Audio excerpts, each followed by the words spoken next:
Bab 1461, Sutra Asura. Setelah mencapai puncak batu kaisar dan mengukir karakter, Xiao Moxian telah mengeluarkan 80-90% esensi sejatinya. Dia sudah merasa kesulitan untuk mempertahankan penerbangan. Saat dia melirik dia bisa melihat bahwa Lin Ming juga mengukir nama belakangnya, Lin ke dinding batu. Karakter Lin dan Xian memiliki ukuran yang hampir sama, 1 kaki persegi, tetapi karakter Lin memiliki guratan yang lebih dalam dan kuat, dengan aura yang kuat dan mempesona. Konsep yang terkandung dalam karakter ini bahkan lebih baik lagi. Ini adalah niat membunuh yang dikumpulkan Lin Ming dengan bertarung selama bertahun-tahun dan melewati banyak medan perang di mana hidup atau matinya berada di ujung tanduk. Cita rasa hidupnya tercermin dalam karakter yang digambarnya. Dalam aspek ini, Xiao Moxian yang tumbuh di Demon Dawn Heavenly Palace dan mengalami lebih sedikit kesulitan dan kesengsaraan tidak bisa dibandingkan dengan Lin Ming. Orang aneh benar-benar aneh, potensinya sebenarnya sangat kuat. Aku ingin tahu rahasia apa yang dia miliki tentang dirinya, kata Xiao Moxian, tidak yakin. Dia memiliki Phoenix True Form, dan pada usia 26 tahun dia telah mencapai alam laut ilahi tengah di mana dia mampu bersaing dengan puncak keturunan Empyrean yang berusia 40 tahun. Meski begitu, dalam hal bakat dan potensi dia masih belum mampu melampaui Lin Ming, namun malah sedikit dibayangi olehnya. Sulit membayangkan apa yang diandalkan Lin Ming untuk sampai sejauh ini. Pada saat ini cahaya ungu tua terpancar dari batu kaisar. Cahaya ungu ini melonjak keluar, membutakan mata semua orang di bawah. Apa ini? Xiao Moxian terkejut. Dia sudah mendekati batas kemampuannya. Sebelum ini dia telah menggunakan seni setan penyerap surga untuk menghadapi benih lubang hitam Lin Ming dan menderita kerugian besar, menyebabkan dia mengkonsumsi sejumlah besar energi. Sekarang, cahaya ilahi ini tiba-tiba muncul, menerangi dunia. Dia merasakan kekuatan aneh mengalir ke tubuhnya bersama dengan cahaya ilahi. Dengan tangisan pelan, dia kehilangan keseimbangan dan hampir terjatuh. Tapi tiba-tiba, dia merasa dirinya menjadi ringan saat sebuah tangan mencengkeram pergelangan tangannya. Aliran esensi sejati memasuki tubuhnya, merevitalisasi dunia batinnya yang hampir kering. Bahkan melalui lengan bajunya, Xiao Moxian bisa merasakan kekuatan di tangan ini. Genggamannya kokoh dan jari-jarinya kuat. Dia tidak perlu melihat untuk mengetahui siapa orang itu. Lin Ming awalnya memiliki reservoir esensi sejati yang lebih dalam daripada dia dan setelah konfrontasi di mana dia unggul, dia pasti memiliki kekuatan yang tersisa. Lin Ming hanya menggenggam pergelangan tangan Xiao Moxian sebentar. Setelah menuangkan esensi sejatinya ke dalam dirinya, dia menjauhkan diri. Dia awalnya ingin bertanya apakah dia baik-baik saja, tetapi saat ini pemandangan mengejutkan terjadi di batu kaisar. Bukan hanya Lin Ming, semua orang di bawah tebing-tebing memandang ke atas dengan takjub. Di atas batu kaisar, cahaya ilahi yang mempesona berkilauan, akhirnya berkumpul menjadi karakter emas. Karakter-karakter ini muncul di atas batu kaisar, memancarkan kekuatan besar yang membutakan semua orang. Ketika semua orang melihat karakter-karakter ini, mereka merasakan sakit yang menusuk di mata mereka, seolah-olah mereka akan segera kehilangan penglihatan. Banyak orang tidak bisa menahan diri untuk tidak menutup mata dan bersembunyi. Bahkan ada beberapa orang yang mulai mengeluarkan darah dari matanya. Apa yang terjadi? Apakah ini fenomena dunia? Apakah karena dua orang jenius yang tak tertandingi sama-sama mengukir nama mereka di puncak batu kaisar sehingga mereka menimbulkan fenomena dunia? Banyak orang langsung berpikir, di dunia ini, ketika sesuatu yang luar biasa terjadi, fenomena dunia dengan mudah muncul. Lin Lanjian itu, apa yang dia lakukan? Dan apa yang ditulis oleh karakter emas itu? Tidak terlalu jauh dari tebing-tebing, mata monster Pangeran Duyu terbuka lebar. Dia ingin melihat apa yang muncul di batu kaisar. Samar-samar dia bisa merasakan bahwa karakter emas itu adalah semacam harta karun yang luar biasa. Setelah tiba di tebing-tebing, dia mendengar bahwa jika dia dapat meninggalkan namanya di batu kaisar, dia tidak hanya akan menerima dukungan dari takdir yang tak terhitung jumlahnya yang tertanam di batu kaisar tetapi dia juga akan menerima hadiah. Kini, Pangeran Monster Duyu curiga kata-kata emas yang bersinar itu adalah isi dari hadiahnya. Setelah melihatnya, kemungkinan besar akan ada panen yang luar biasa. Namun, tidak peduli bagaimana monster Pangeran Duyu menuangkan esensi sejati ke matanya, dia tidak dapat melihat dengan jelas karakter-karakter ini. Sebaliknya, tekanan besar darinya menyebabkan matanya berdarah dan membengkak seolah-olah akan segera meledak. Brengsek, monster Pangeran Duyu mengutuk, keengganan membengkak dalam dirinya. Pembuluh darah di matanya pecah, meninggalkannya berwarna merah tua. Dia tidak punya pilihan selain menutup matanya. Tapi, jika matanya tidak berfungsi, maka dia akan menggunakan akal sehatnya. Monster Pangeran Duyu mengirimkan akal sehatnya, ingin menyelidiki karakter yang bersinar di batu kaisar. Namun, saat kesadaran ilahinya menerobos tekanan tebing-tebing dengan susah payah dan naik setinggi 36 mil, menyentuh karakter-karakter yang bersinar itu, Pangeran Monster Duyu merasakan kesadaran ilahi miliknya jatuh ke dalam labirin tak berujung, hampir menyebabkan jiwanya runtuh. Ah! Monster Pangeran Duyu berteriak kesakitan seolah-olah ada ular yang menggigitnya. Dia buru-buru menarik kembali akal sehatnya. Namun, kontak singkat itu saja sudah menyebabkan dia muntah darah. Wajahnya memucat dan bahkan jiwanya terluka. Batu Kaisar adalah salah satu keajaiban yang tertinggal di Jalan Asura. Tidak peduli siapa orang itu, terlepas dari budidaya mereka, siapapun yang berani menantang peraturannya akan menderita hukuman Batu Kaisar. Pada saat ini, jauh di udara, Lin Ming dan Xiao Moxian dapat dengan jelas melihat karakter yang berkilauan. Baris pertama hanya berisi beberapa kata sederhana, polos dan rendah hati. Karakternya bersinar dengan cahaya ilahi, berkelap-kelip seperti nyala api. Kata-kata ini adalah Asura Sutra. Di bawah kata-kata ini ada kata-kata yang lebih kecil, 33 surga, dao besar yang tak terbatas. Tekad saya adalah mencari puncak dari semua seni bela diri. Saya menghabiskan 3,3 miliar tahun untuk melakukan perjalanan melalui 33 surga, mengembangkan 33 kehidupan. Satu kehidupan satu empyrean, satu kehidupan satu keilahian. Apa yang saya cari adalah kebenaran tertinggi dari Dao Surgawi. Kata-kata ini jelas bukan mantra hati atau metode kultivasi.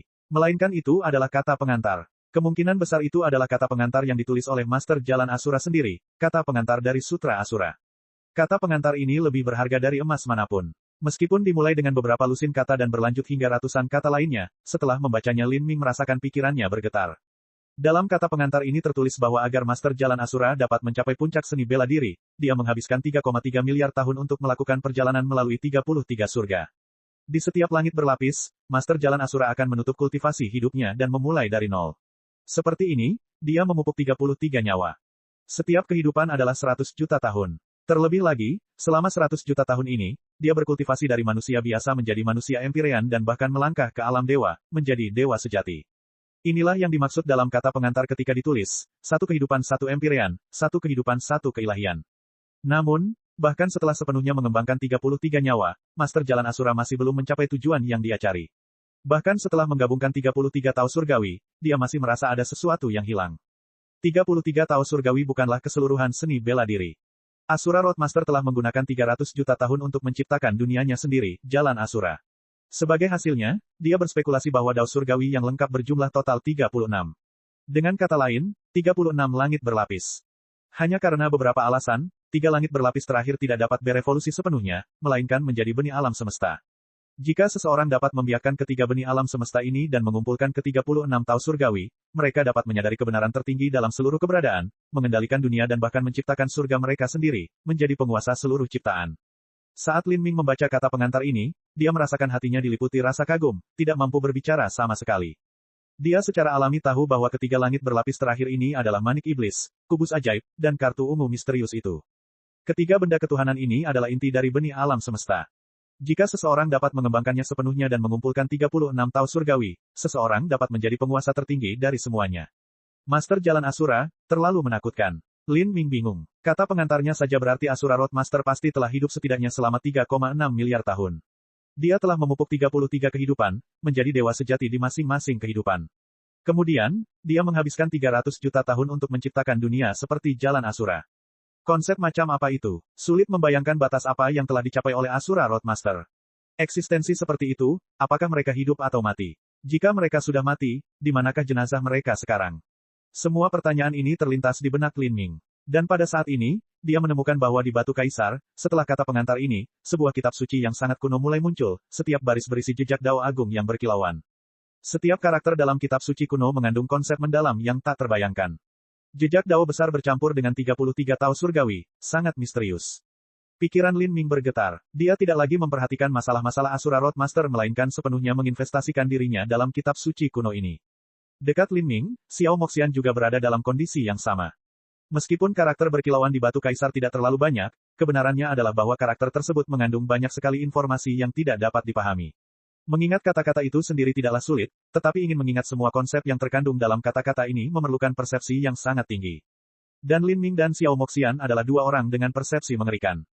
Hanya dalam 10 napas waktu, hanya beberapa ratus kata yang muncul.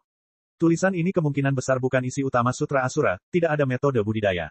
Sebaliknya, itu mungkin semacam garis besar. Meskipun tidak melibatkan teknik khusus, lapisan demi lapisan misteri mendalam dalam garis besar umum ini sudah cukup untuk memberikan keuntungan yang tiada habisnya.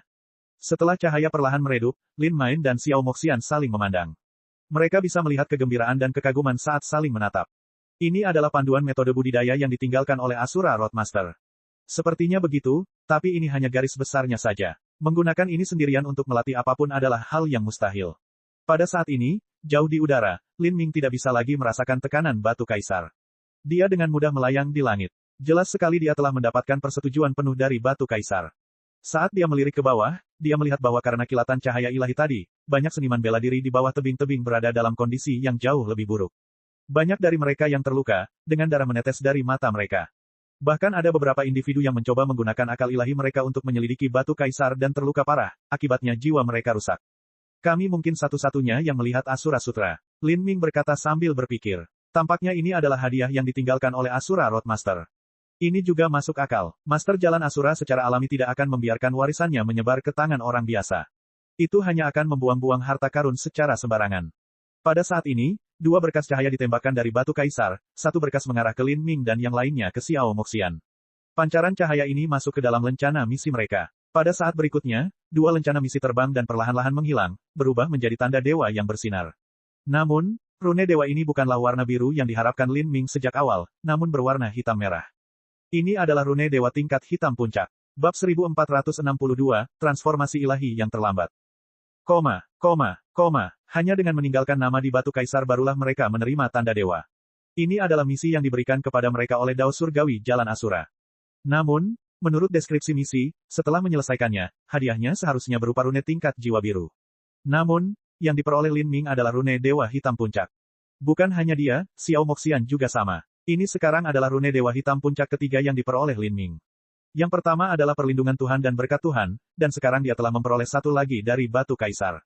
Itu pasti karena aku dan Xiao Moxian sama-sama mengukir nama kami dengan sempurna di batu kaisar, sehingga rune tingkat jiwa biru asli ditingkatkan menjadi rune hitam puncak.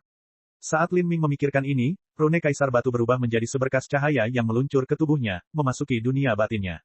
Pada saat itu, Lin Ming bisa merasakan 3 rune dewa beresonansi dengan indah di dalam dunia batinnya. Pada saat berikutnya, semuanya pecah pada saat yang sama, berubah menjadi energi murni. Energi ini seperti mata air segar, merevitalisasi tubuh Lin Ming. Energi ini berbeda dengan energi biasa, itu tidak masuk melalui meridian atau titik akupunturnya tetapi menyebar melalui tingkat darah dan fasianya, mengalir ke seluruh tubuhnya. Apa yang dikembangkan Lin Ming adalah kekuatan keilahian. Esensi sejati, esensi astral, esensi roh, semuanya dapat digunakan olehnya. Kelembutan esensi sejati, keganasan esensi astral, dan kelenturan esensi roh, tidak satupun dari ciri-ciri tersebut ditemukan dalam energi ini. Sebaliknya, energi ini hangat seperti mata air yang mengalir ke seluruh tubuhnya, tampaknya tidak bergantung pada ketiga jenis energi tersebut. Ini adalah jenis energi baru. Ketika Master Jalan Asura memahami 33 Tao Surgawi dan menciptakan Jalan Asura, ini adalah energi yang ia ciptakan berdasarkan aturan yang melekat pada Dao Surgawinya. Setelah energi ini mengalir ke seluruh tubuh Lin Ming, ia berkumpul di dunia batinnya di mana ia mulai menyerang batas-batasnya. Lin Ming terkejut dengan perubahan situasi yang tiba-tiba ini. Dia sudah lama mencapai puncak alam transformasi ilahi tengah. Jika dunia batinnya terus berkembang, dia akan langsung melangkah ke alam transformasi ilahi dan menyelesaikan perubahan ke-6 dari 9 pergeseran ilahi. Lin Ming tenggelam dalam energi yang merevitalisasi seluruh keberadaannya, perasaan yang memabukkan. Pada saat ini, medan kekuatan batu kaisar yang telah menghilang muncul kembali, menutupi tubuhnya. Namun medan gaya ini berbeda dari sebelumnya. Sebelumnya, kekuatan tersebut telah memberikan tekanan yang luar biasa padanya, menyebabkan dia mengerahkan sebagian besar energinya untuk melawannya. Tapi sekarang, medan gaya ini terasa nyaman dan ringan.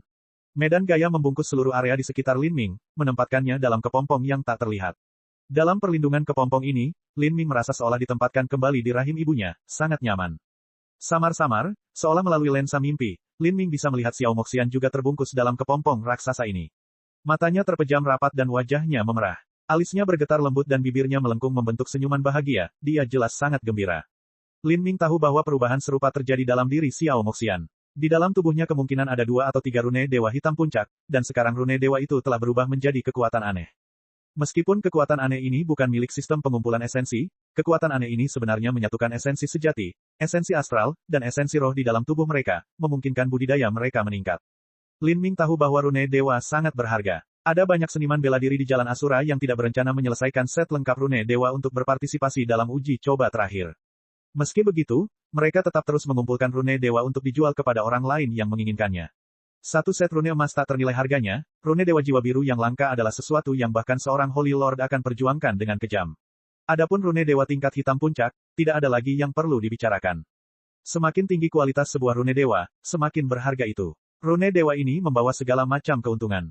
Mereka dapat meningkatkan kekuatan, pertahanan, vitalitas darah, takdir, bahkan ada yang secara langsung dapat meningkatkan kultivasi seseorang dan membuat mereka menjalani terobosan di dunia nyata. Pada saat ini, Lin Ming dan Xiao Moxian seperti kupu-kupu yang terlahir kembali dalam kepompong. Terbungkus dalam medan gaya yang tebal, tubuh mereka terus berubah dan berevolusi. Tidak terlalu jauh, Para seniman bela diri di bawah ini mampu menebak apa yang terjadi ketika mereka melihat ini. Ini sepertinya adalah keuntungan yang diberikan oleh Kaisar Batu karena meninggalkan nama mereka di puncak tertinggi. Di mata orang-orang ini, Lin Ming dan Xiao Moxian awalnya adalah anak-anak surga yang tak tertandingi. Sekarang, mereka memperoleh lebih banyak keuntungan, sehingga kekuatan mereka meningkat ke tingkat yang baru. Transformasi semacam ini adalah sesuatu yang benar-benar membangkitkan rasa iri semua orang. Di tengah kerumunan orang, Monster Prince Duyu mengepalkan tinjunya, matanya bersinar cemerlang saat dia menatap Xiao Moxian dan Lin Ming, yang terbungkus dalam medan kekuatan. Kulitnya sangat jelek. Kesempatan keberuntungan yang besar untuk bertransformasi bersama dengan Xiao Moxian membuat hatinya berdarah karena cemburu. Kenapa dia? Kenapa bukan aku? Monster Pangeran Duyu mengertakkan gigi. Dia mengingat suasana hatinya yang bersemangat ketika dia tiba di tebing-tebing dan bagaimana dia menginjak keluarga kapur putih dan fraksi pedang biru. Semua yang dia lakukan hanyalah lelucon. Apa artinya bersaing dengan manusia biasa seperti mereka? Selain itu, apa yang dia temukan paling sulit untuk diakui adalah bahwa dia memiliki firasat kuat bahwa jika dia terus maju bersama Lin Ming, situasi hari ini akan terulang lagi dan lagi. Jalan Asura ini awalnya merupakan lapangan uji coba raksasa. Ada peluang keberuntungan di mana-mana. Selama Anda memiliki kekuatan, selama Anda memiliki takdir, segalanya menjadi milik Anda. Yang kuat menjadi lebih kuat. Yang lemah menjadi semakin lemah. Yang lemah bahkan tidak akan bisa menemukan peluang, mereka hanya akan disingkirkan oleh hukum hutan jalan Asura yang kejam dan tanpa ampun. Meskipun Monster Prince Duyu memiliki kebencian dan iri hati yang mendalam terhadap Lin Ming, dia tidak bisa tidak mengakui bahwa apakah itu kekuatan atau takdir, dia sudah dibuang bermil-mil jauhnya oleh Lin Ming. Ini berarti bahwa jika dia terus bepergian dengan Lin Ming, setiap nasib buruk akan menjadi miliknya dan semua keuntungan akan menjadi milik Lin Ming. Lin Lanjian terkutuk ini, bagaimana aku bisa menyingkirkannya? Cahaya dingin dan tidak menyenangkan muncul di mata Monster Prince Duyu. Karena betapa kerasnya dia mengepalkan tinjunya, kukunya menusuk jauh ke telapak tangannya, mengeluarkan darah. Dia tidak ingin bepergian bersama Lin Ming. Dalam situasi yang paling ekstrim, jika mereka memasuki alam mistik di mana ada bahaya kematian di mana-mana, atau jika mereka dikejar oleh pembangkit tenaga listrik yang tiada taranya, maka mungkin dia hanyalah umpan meriam bagi Lin Ming. Kematiannya bahkan mungkin membantu Lin Ming. Jika seseorang tidak memiliki takdir, jika seseorang tidak memiliki kekuatan, maka mati dalam situasi berbahaya bukanlah hal yang aneh sama sekali. Pada saat itu, hanya Lin Ming dan Xiao Moxian yang tersisa untuk melakukan perjalanan melalui jalan Asura. Setiap hal baik akan diambil oleh Lin Ming. Adapun Lin Ming mengingatnya dengan cara yang baik, itu tidak mungkin. Mungkin Lin Ming berpikir dalam hatinya bahwa dia beruntung memiliki orang bodoh yang bertindak sebagai umpan meriam untuk membantunya sukses. Dalam hal ini, jika terjadi sesuatu antara Lin Ming dan Xiao Moxian lagi, Monster Pangeran Duyu tidak tahan lagi membayangkan apa yang akan terjadi selanjutnya. Dia sangat marah hingga hatinya sakit, kandung empedunya sakit, dan ususnya terpelintir. Dia telah menentukan satu hal, dan itu adalah dia tidak bisa melanjutkan dengan Lin Ming. Saat Monster Prince Duyu tenggelam dalam pikirannya sendiri, waktu terus berlalu. Segera, 1 jam berlalu. Selama jam ini, tubuh Lin Ming dan Xiao Moxian terus melayang di depan batu kaisar. Kepompong medan gaya yang membungkusnya menjadi lebih tebal, hampir membentuk dimensi ruang-waktu yang terpisah. Mustahil bagi mereka yang berada di luar untuk melihat keduanya. Kepompong yang tebal dan besar ini tidak hanya mendukung proses Lin Ming dan Xiao Moxian menyerap energi rune dewa, tetapi juga menyediakan area budidaya bagi mereka. Ini adalah perlindungan terbaik. Biasanya, sudah sangat sulit bagi seorang seniman bela diri untuk terbang melewati 30 mil di atas tebing-tebing, apalagi menerobos kepompong besar ini. Dalam mimpi yang kabur, Lin Ming sepertinya mengalami kehidupan kultivasi yang sama sekali berbeda. Dia sepertinya mengenang kembali saat pertama kali berlatih seni bela diri di alam transformasi tubuh. Tinjunya menghantam tunggul pohon kayu besi yang keras, masing-masing kepalanya mengeluarkan suara dentuman yang tumpul. Setelah jangka waktu yang lama dan tidak diketahui, tunggul itu basah oleh darahnya. Tanpa bahan baku obat, luka tersembunyi akan mudah berkumpul di otot, tulang, dan meridiannya, membentuk luka yang pada akhirnya akan membuatnya lumpuh. Namun, Lin Ming berjalan hari demi hari, tidak pernah menyerah. Dia terus berlatih, akhirnya mencapai level breakpoint seorang seniman bela diri, ranah kondensasi denyut nadi. Sejak saat itu, Haotian, Xiantian, Revolving Core, dia terus berkultivasi. Lawan yang dia hadapi menjadi semakin kuat dan banyak alam mistik yang dia lalui menjadi jauh lebih berbahaya. Dia tidak tahu berapa kali dia mempertaruhkan nyawanya atau berapa kali dia terlatih-tatih di ambang kematian. Tapi, dia semakin kuat setiap hari dan budidayanya semakin tinggi hingga dia menjadi eksistensi yang bisa mengguncang langit bumi, dengan bebas berjalan melalui alam ilahi, tak terbendung. Dia tidak tahu berapa tahun telah berlalu dalam mimpi ini. Lalu, suatu saat, dia tiba-tiba terbangun. Pada saat ini dia menemukan bahwa dunia batinnya telah berkembang lebih jauh. Dia telah melangkah ke ranah transformasi ilahi. Alam transformasi ilahi yang terakhir hanya selangkah lagi dari alam dewa ilahi. Dan, alam dewa ilahi adalah transformasi besar lainnya bagi Lin Ming.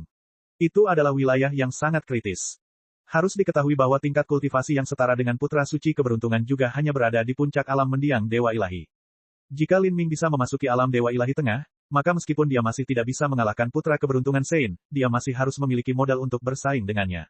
Pada saat itu, bahkan jika dia bertemu dengan Raja Dunia, Lin Ming setidaknya memiliki kemampuan untuk melindungi dirinya sendiri. Dia menoleh untuk menatap Xiao Moxian. Dia bisa melihat bahwa Xiao Moxian belum menyelesaikan transformasinya. Sayap Phoenix hitam pekatnya masih melingkari tubuhnya, seperti bidadari cantik bersayap hitam. Saat ini, bulan cerah telah terbenam dan langit timur telah cerah. Fajar telah tiba. Lalu, Xiao Moxian tiba-tiba meluncurkan sayapnya. Api sepertinya berkobar di antara kedua alisnya. Pada saat yang sama, kepompong raksasa yang melayang di depan batu kaisar juga mengeluarkan cahaya yang bersinar. Ketika para seniman bela diri di bawah Precipice Cliff melihat ini, mereka semua menjadi waspada penuh. Mereka bisa merasakan bahwa Lin Ming dan Xiao Moxian akan segera muncul. Segala sesuatu yang terjadi hari ini akan diingat dengan jelas oleh semua orang.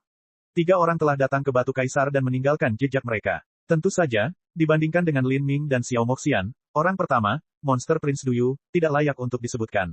Ketika kisah-kisah itu diceritakan kembali di masa depan, dia pasti akan dilupakan. Rumor telah lama tersebar bahwa mereka yang meninggalkan nama mereka di puncak batu kaisar akan mendapatkan hadiah dari Dao Surgawi Jalan Asura. Dan sekarang, semua ini dikonfirmasi oleh keajaiban yang terjadi pada tubuh Lin Ming dan Xiao Moxian. Cahaya ilahi bersinar, angin dan awan muncul dari seluruh dunia. Matahari terbit di timur memercikkan kejayaan keemasannya ke dunia. Saat kemilau cahaya terpantul pada Lin Ming dan Xiao Moxian, kepompong di sekitar mereka pecah. Mereka seperti dewa dan dewi yang turun dari surga tertinggi, terlalu mempesona untuk dilihat. Keduanya perlahan jatuh. Ketika para seniman bela diri yang telah menunggu di bawah tebing-tebing sepanjang malam melihat mereka berdua, mereka terkejut hingga tak bisa berkata-kata. 2 orang jenius yang tak tertandingi di generasi mereka telah meninggalkan nama mereka di puncak batu kaisar, yang satu meninggalkan tanda, Xian, dan yang lainnya meninggalkan tanda, Lin. Karakter kaki persegi ini mengandung konsep yang melekat, mirip dengan warisan seni bela diri. Hanya dengan melihatnya, seseorang akan memperoleh kesadaran lebih lanjut. Kemudian, keduanya juga menerobos alam mereka di hadapan batu kaisar, melangkah bersama-sama ke alam transformasi ilahi. Apa yang disebut keajaiban dunia, inilah yang terjadi. Bab 1463, Kunjungan Pangeran Kekaisaran. Ketika Lin Ming dan Xiao Moxian mendarat di tanah, banyak seniman bela diri secara tidak sadar memberi jalan bagi mereka. Mata mereka saat melihat Lin Ming dan Xiao Moxian mengandung semacam kekaguman dan kekaguman, seperti anak-anak dari desa pegunungan kecil yang melihat seorang pangeran dan putri kerajaan muncul. Apakah mereka berpasangan? Pasangan yang luar biasa. Sulit membayangkan tingkat bakat apa yang akan dimiliki anak mereka di masa depan. Mereka seharusnya adalah keturunan tanah suci Empyrean, atau bahkan tanah suci dewa sejati. Saat seniman bela diri di sekitarnya berbicara satu sama lain, Monster Prince Duyu memasang ekspresi sangat sedih di wajahnya. Ini sama saja dengan menuangkan garam ke lukanya. Suster Junior Magang, selamat. Monster Pangeran Duyu tersenyum saat melihat Lin Ming dan Xiao Moxian berjalan ke arahnya. Monster Pangeran Duyu berada di puncak alam transformasi ilahi. Meskipun budidayanya adalah yang tertinggi di antara mereka bertiga, dia sebenarnya adalah yang terlemah. Sekarang, Xiao Moxian dan Lin Ming sama-sama telah melangkah ke ranah transformasi ilahi dan budidaya mereka menjadi jauh lebih mirip. Sekarang, kekuatannya bahkan tidak bisa dibandingkan sama sekali. Jika mereka bertiga berada dalam bahaya besar dan salah satu dari mereka harus mati, tidak mungkin dia bisa melarikan diri. Ayo pergi, tidak baik berlama-lama di sini. Lin Ming berkata dengan transmisi suara esensi sejati saat matanya menyapu seniman bela diri di bawah Precipice Cliff.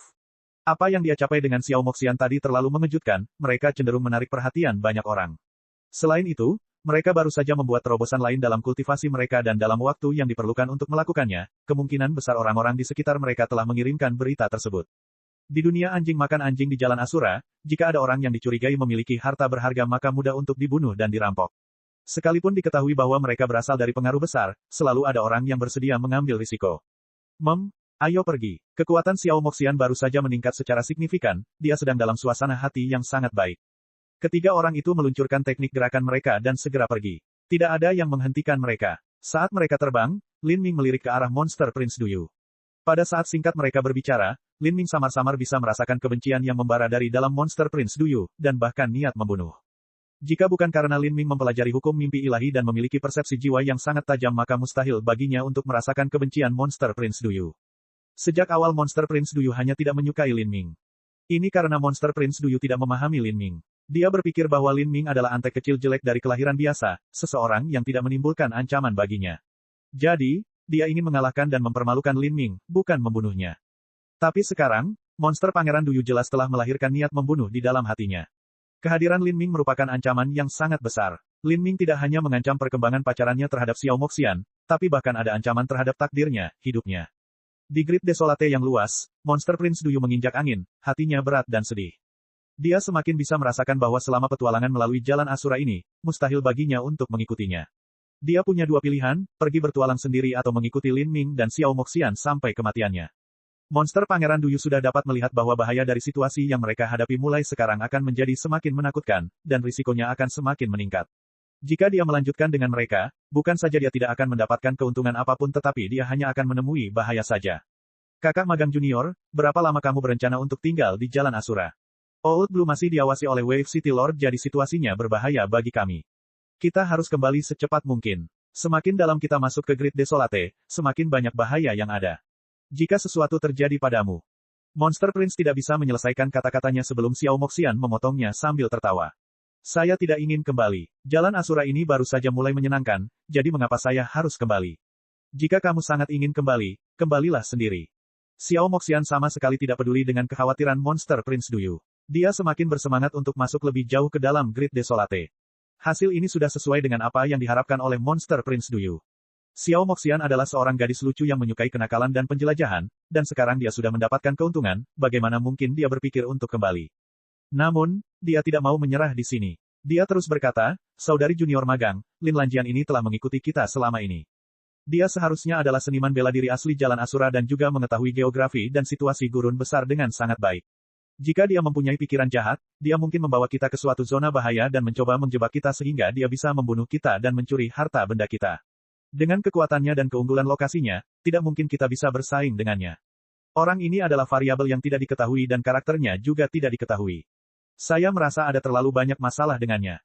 Jika Monster Prince Duyu tidak bisa mengubah keputusan Xiao Moxian untuk tidak kembali maka dia hanya bisa mengambil langkah mundur dan mencoba meyakinkannya untuk membuang Lin Ming. Namun, Monster Pangeran Duyu yang menyedihkan belum pernah melihat Lin Ming yang sebenarnya sebelumnya, dia juga belum pernah melihat teknik Lin Ming. Hanya melihat penggunaan singkat benih lubang hitam yang digunakan Lin Ming di atas tebing-tebing tidak cukup informasi baginya untuk menyimpulkan identitas sebenarnya Lin Ming. Mendengar perkataan Monster Prince Duyu yang memecah belah, Xiao Moxian terkekeh dalam hati. Dia sudah tahu identitas sebenarnya Lin Ming. Meskipun dia tidak senang Lin Ming telah mengalahkannya 2 kali, mendengar kata-kata seperti, identitas tidak diketahui, niat jahat, atau, membunuh dan mencuri harta benda mereka, tidak akan mengubah pikirannya sama sekali. Selain itu, meskipun Xiao Moxian tampak tidak bersalah, dia tidak naif atau cuek. Faktanya, dia adalah gadis yang sangat cerdas, mampu menyimpulkan banyak situasi. Dia sudah bisa melihat rasa jijik dan benci yang dimiliki Monster Prince Duyu terhadap Lin Ming, rasa iri dan emosi negatif yang mengaburkan pikirannya. Tidak mungkin lagi dia bisa hidup berdampingan dengan Lin Ming. Jika keduanya tetap bersama, pasti akan terjadi kecelakaan. Tapi, jika Xiao Moxian memilih satu orang untuk diajak bepergian, hasilnya sudah jelas. Itu jelas Lin Ming. Dia lebih dekat dengan Lin Ming dalam hal kekuatan, dan bakatnya juga mirip dengan miliknya. Bepergian bersama Lin Ming adalah pilihan paling cocok untuk berpetualang melalui Jalan Asura. Jika dia pergi bersama Monster Prince Duyu, maka saat dia tumbuh dengan cepat, pasti akan ada saatnya dia menjadi beban yang akan menjatuhkannya. Xiao Moxian tidak terlalu menyukai Monster Prince Duyu sejak awal. Mereka awalnya hanyalah saudara bela diri biasa. Dia menjadi bosan dengan omelan sehari-hari dan keluhan panjang lebar dari Monster Prince Duyu, Lin Ming yang tegas dan pendiam jauh lebih menarik. Terlebih lagi, Xiao Moxian ingin pergi bersama Lin Ming karena dia masih memendam niat untuk melampauinya. Dia tidak pasrah terus-menerus kalah darinya. Mengapa kamu tidak kembali sendiri? Xiao Moxian tiba-tiba berkata. Kata-katanya merupakan serangan besar-besaran yang secara brutal mengurangi harga diri dan kepercayaan diri Monster Prince Duyu. Jika dia kembali sendirian maka dia harus meninggalkan Lin Ming dan Xiao Moxian untuk melakukan perjalanan melalui Jalan Asura bersama. Bagaimana dia bisa membiarkan ini? Monster Pangeran Duyu terjebak dalam teka-teki. Pergi bersama Lin Ming dan Xiao Moxian jelas tidak memungkinkan, tapi juga tidak pergi sendirian.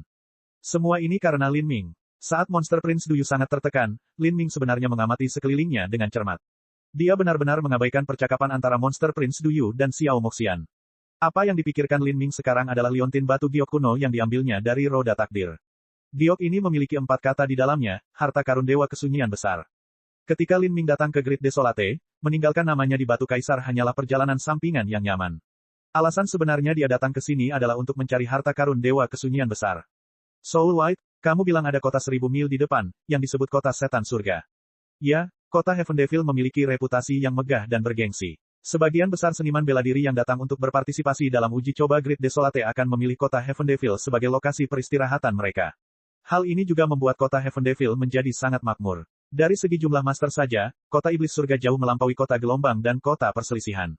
Baiklah, lalu kita akan pergi ke sana sebagai perhentian berikutnya. Kami akan pergi ke kota Heaven Devil untuk mencari informasi tentang batu giok kaisar ini dan melihat apakah ada yang bisa menafsirkan peta ini.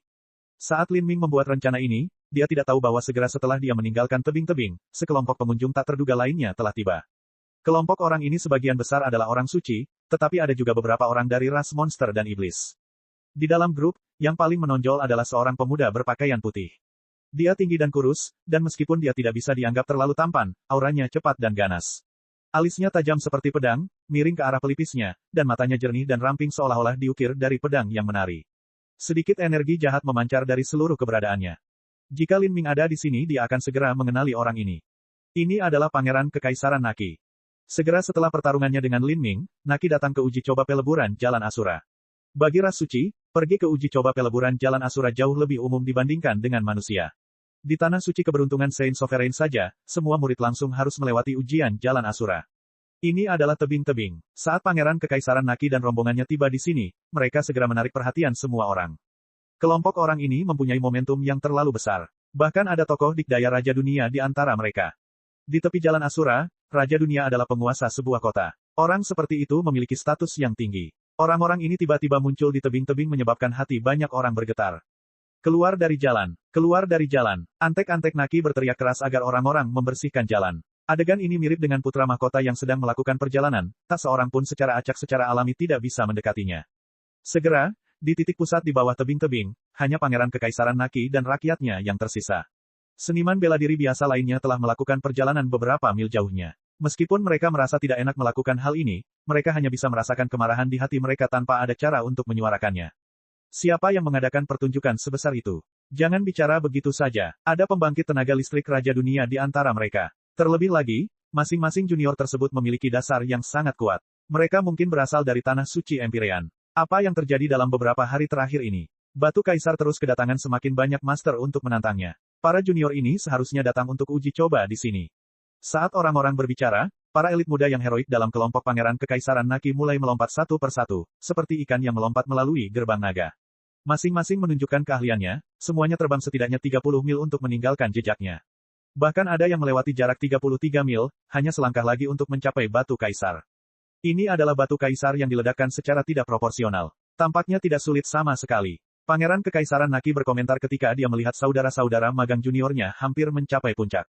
Batu Kaisar ini sepertinya terlalu biasa-biasa saja baginya.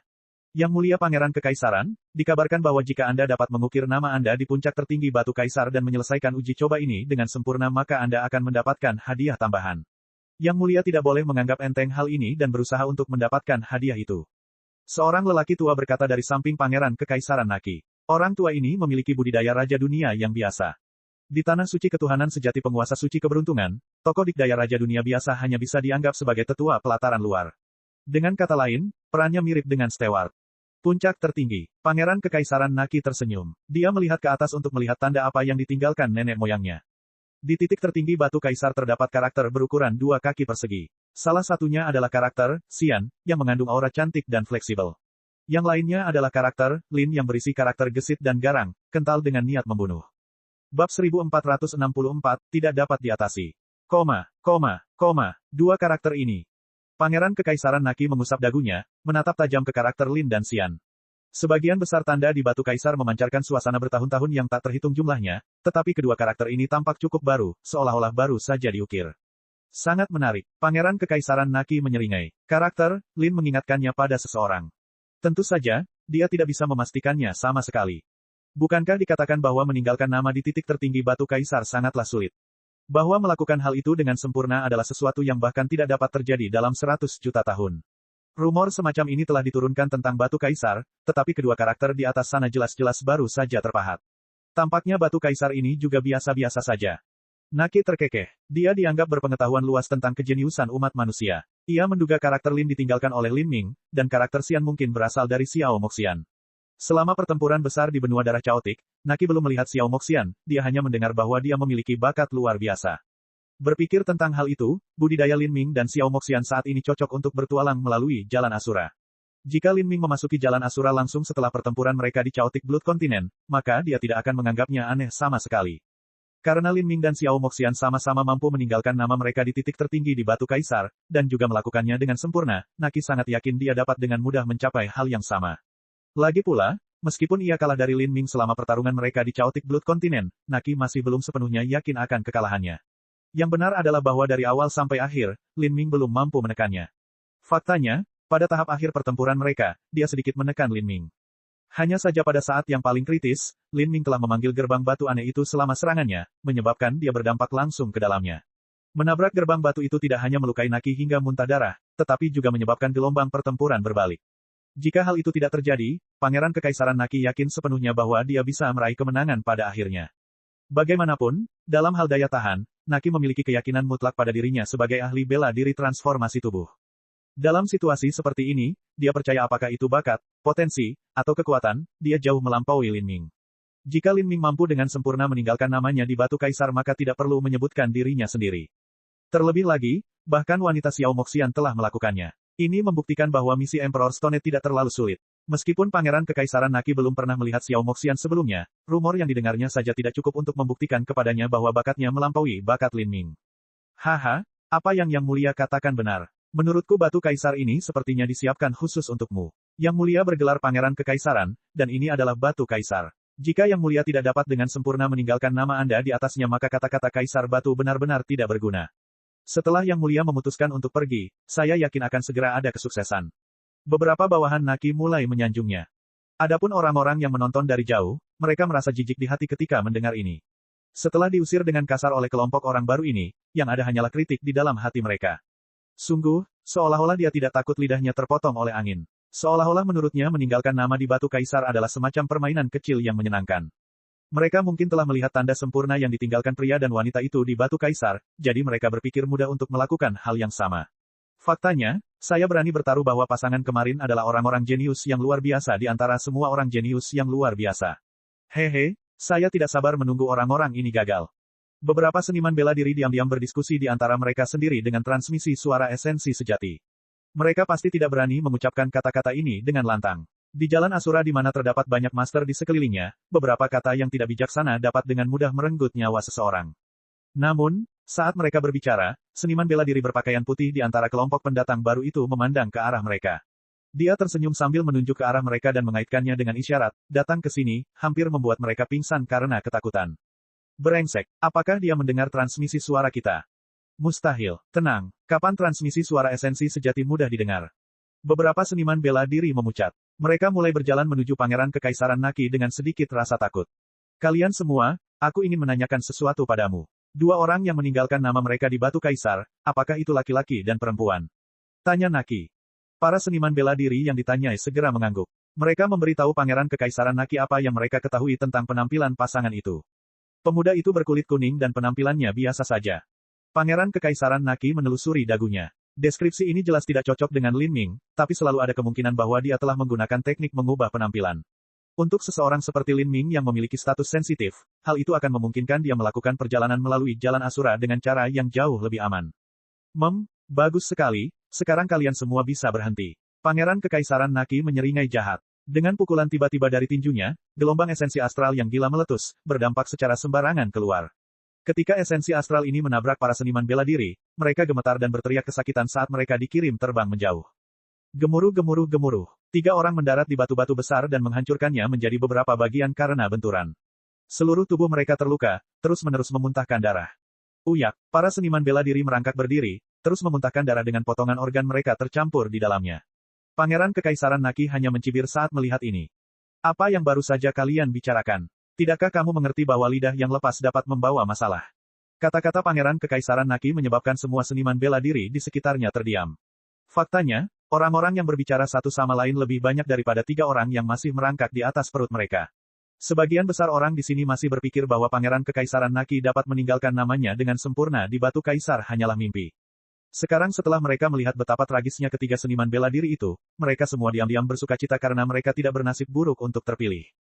Sebenarnya, Pangeran Kekaisaran Naki belum mendengar apa yang dibicarakan orang-orang ini dalam transmisi suara yang sebenarnya, dia sama sekali tidak memiliki kemampuan untuk melakukannya. Tapi hanya dengan melihat tatapan mengejek dan menghina yang dilontarkan semua orang, dia bisa memperkirakan apa yang mereka bicarakan. Khususnya, ekspresi terkejut di wajah mereka saat dia memanggil mereka menegaskan hal ini. Ya Tuhan, mohon maafkan orang rendahan ini. Orang rendahan ini memiliki mata tetapi tidak dapat melihat Gunung Tai. Tolong perlakukan kami seperti kentut dan abaikan kami. Meskipun beberapa seniman bela diri sangat membenci Naki, mereka tidak punya pilihan selain memohon belas kasihan. Sebagai orang yang selamat di jalan Asura, mereka tahu kapan mereka harus menundukkan kepala, kalau tidak mereka pasti sudah mati sejak lama. Bergembiralah karena aku tidak ingin membuang waktuku untuk membunuh kalian semua. Saya akan memaafkan nyawa anjing Anda karena saya ingin Anda semua melihat dan secara pribadi melihat betapa dangkal pengalaman Anda.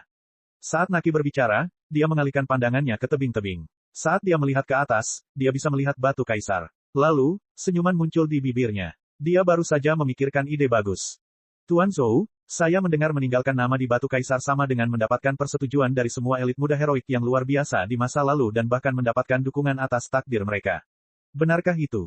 Raja Dunia Tua di dekat Naki dengan hormat menjawab, seperti itulah yang dilaporkan. Bagus sekali. Kalau begitu, sebelum aku meninggalkan namaku, aku akan menghancurkan dua karakter yang mereka tinggalkan dan meninggalkan namaku sendiri di posisi mereka. Saat Naki berbicara, senyum jahat muncul di wajahnya. Jika seseorang dapat meninggalkan bekas pada Batu Kaisar maka secara alami ia juga dapat merusak bekas yang ditinggalkan oleh orang lain. Tentu saja, melakukan ini beberapa kali lebih sulit. Jalanku untuk menjadi seorang kaisar yang hebat akan dimulai di sini. Saat Naki berbicara, tubuhnya melonjak ke atas. Gerakannya halus dan anggun, seperti sepotong awan yang tertiup angin. Tekanan yang mengelilingi tebing-tebing tidak mampu mempengaruhi pangeran kekaisaran Naki sama sekali. Luar biasa, Yang Mulia sangat galak. Banyak seniman bela diri bersorak dari dasar Precipice Cliff, nada kepatuhan terdengar kental dalam suara mereka. Harus diketahui bahwa Pangeran Kekaisaran Naki adalah seseorang yang setidaknya akan menjadi seorang Empyrean ekstrim di masa depan dan dia bahkan memiliki peluang untuk menjadi dewa sejati. Di tanah suci keberuntungan, bahkan status raja besar dunia jauh lebih rendah daripada miliknya. Pangeran Kekaisaran Naki melesat ke atas seperti meteor yang sedang naik. Dia sudah terbang setinggi 30 mil. Tekanan di sini masih belum mampu menghalangi pergerakannya. Dengan senyuman di wajahnya dia dengan mudah menerobos sejauh 33 mil. Hanya pada saat inilah Naki merasakan tekanan yang cukup besar. Sekarang menjadi menarik. Naki tersenyum. 34 mil, 35 mil, dia segera bergegas ke ketinggian di mana Batu Kaisar berada. Tapi di sini, tekanannya tiba-tiba meningkat secara astronomis. Naki mengerutkan kening. Tekanan Batu Kaisar tiba-tiba meningkat beberapa kali lipat. Muncul. Sendi Naki mengeluarkan suara letupan yang eksplosif. Dia menggunakan metamorfosis tubuh ras suci. Namun, semakin tinggi dia pergi, semakin cepat pula tekanannya meningkat. Ini adalah pertumbuhan yang hampir eksponensial. Saat dia terbang ke tengah Batu Kaisar, Naki tidak punya pilihan selain menggunakan metamorfosis tubuh keduanya. Tanduk melengkung menonjol keluar dari kepalanya dan sepasang sayap iblis terbentang dari punggungnya. Tekanan di sini sudah melebihi ekspektasinya. Tekanan ini ditinggalkan oleh banyak orang jenius yang tak tertandingi selama beberapa ratus juta tahun terakhir yang telah mengukir nama mereka di Batu Kaisar. Ini termasuk aura Lin Ming dan Xiao Moxian. Aura yang mereka tinggalkan di dalam Batu Kaisar juga menjadi bagian dari tekanan. Apa ini? Warna kulit Naki segera berubah. Tekanan turun seperti badai deras di sekujur tubuhnya. Dia bahkan bisa merasakan bahwa dia mendekati batasnya. Hal ini terutama berlaku untuk aura Lin Ming dan Xiao Moxian. Karena mereka baru saja meninggalkan nama mereka, tekanan dari aura mereka sangat kuat. Naki bahkan samar-samar bisa merasakan kekuatan milik Lin Ming. Apakah itu benar-benar dia? Naki mengertakkan giginya dan dengan paksa membenturkannya ke atas. Dia tidak pernah berpikir bahwa setelah waktu sesingkat itu, dia akan menggunakan metode semacam ini untuk bersaing dengan Lin Ming. Rasa aura Lin Ming sama beratnya dengan energi nenek. Saat benda itu menutupi tubuhnya, rasanya seperti gunung setinggi 100.000 kaki menekannya, menghancurkannya. Ini adalah beban yang sangat mengerikan. Adapun aura Xiao Moxian sedikit lebih ringan, tapi lebih ringan bukan berarti lebih mudah untuk ditahan. Saat auranya menutupi dirinya, rasanya seperti 10.000 api menyala di sekujur tubuhnya, menyebabkan dia didera kesakitan. Saat ini, Naki hanya berjarak 200-300 kaki dari titik tertinggi Batu Kaisar. Namun, parit setinggi 200-300 kaki ini telah menjadi parit yang hampir tidak dapat diatasi. Jika dia ingin meninggalkan namanya setinggi ini, Naki akan tetap mudah melakukannya. Namun, dia dengan berani membual di depan semua orang dan tidak mau menarik kembali kata-katanya karena malu dan malu. Dia memanggil lebih banyak esensi astral, dengan paksa mendorong dirinya hingga 100 kaki lagi. Pangeran Kekaisaran menginjak Batu Kaisar untuk mendapatkan pengaruh. Namun setiap kali dia melakukannya, seluruh daging dan darah di tubuhnya seolah-olah akan pecah. Darahnya mengalir deras di tubuhnya, membuatnya merasa seperti akan meledak menjadi genangan cairan kapan saja. Naki mengertakkan gigi dan melesat sejauh 100 kaki lagi. Pembuluh darah di lengan dan sayap Naki pecah. Tubuhnya bergetar dan darah mulai keluar dari sudut mulutnya. Bagaimana ini bisa terjadi? Naki tidak yakin. Tidak apa-apa jika Lin Ming melakukannya sendiri, tapi bahkan wanita Xiao Moxian itu telah meninggalkan namanya di mahkota Batu Kaisar. Sekarang, dia tidak bisa melakukan hal yang sama. Melihat ke atas di puncak Batu Kaisar, karakter Lin dan Xian tergantung tinggi di atasnya, jauh dan jauh, guratan mereka halus dan kuat. Ketika dia melihat karakter-karakter ini dari dasar Precipice Cliff, Naki tidak pernah merasakan jarak yang begitu jauh di antara mereka. Tapi sekarang, dia tidak mampu menyalip 100 kaki terakhir ini. Bab 1465, Kota Setan Surga. Naki berharap dengan segenap jiwanya bahwa dia dapat menghancurkan kedua karakter itu, tetapi saat dia hanya berjarak 200-300 kaki dari mencapai puncak Batu Kaisar, tubuh fananya telah mencapai batasnya, banyak pembuluh darahnya pecah.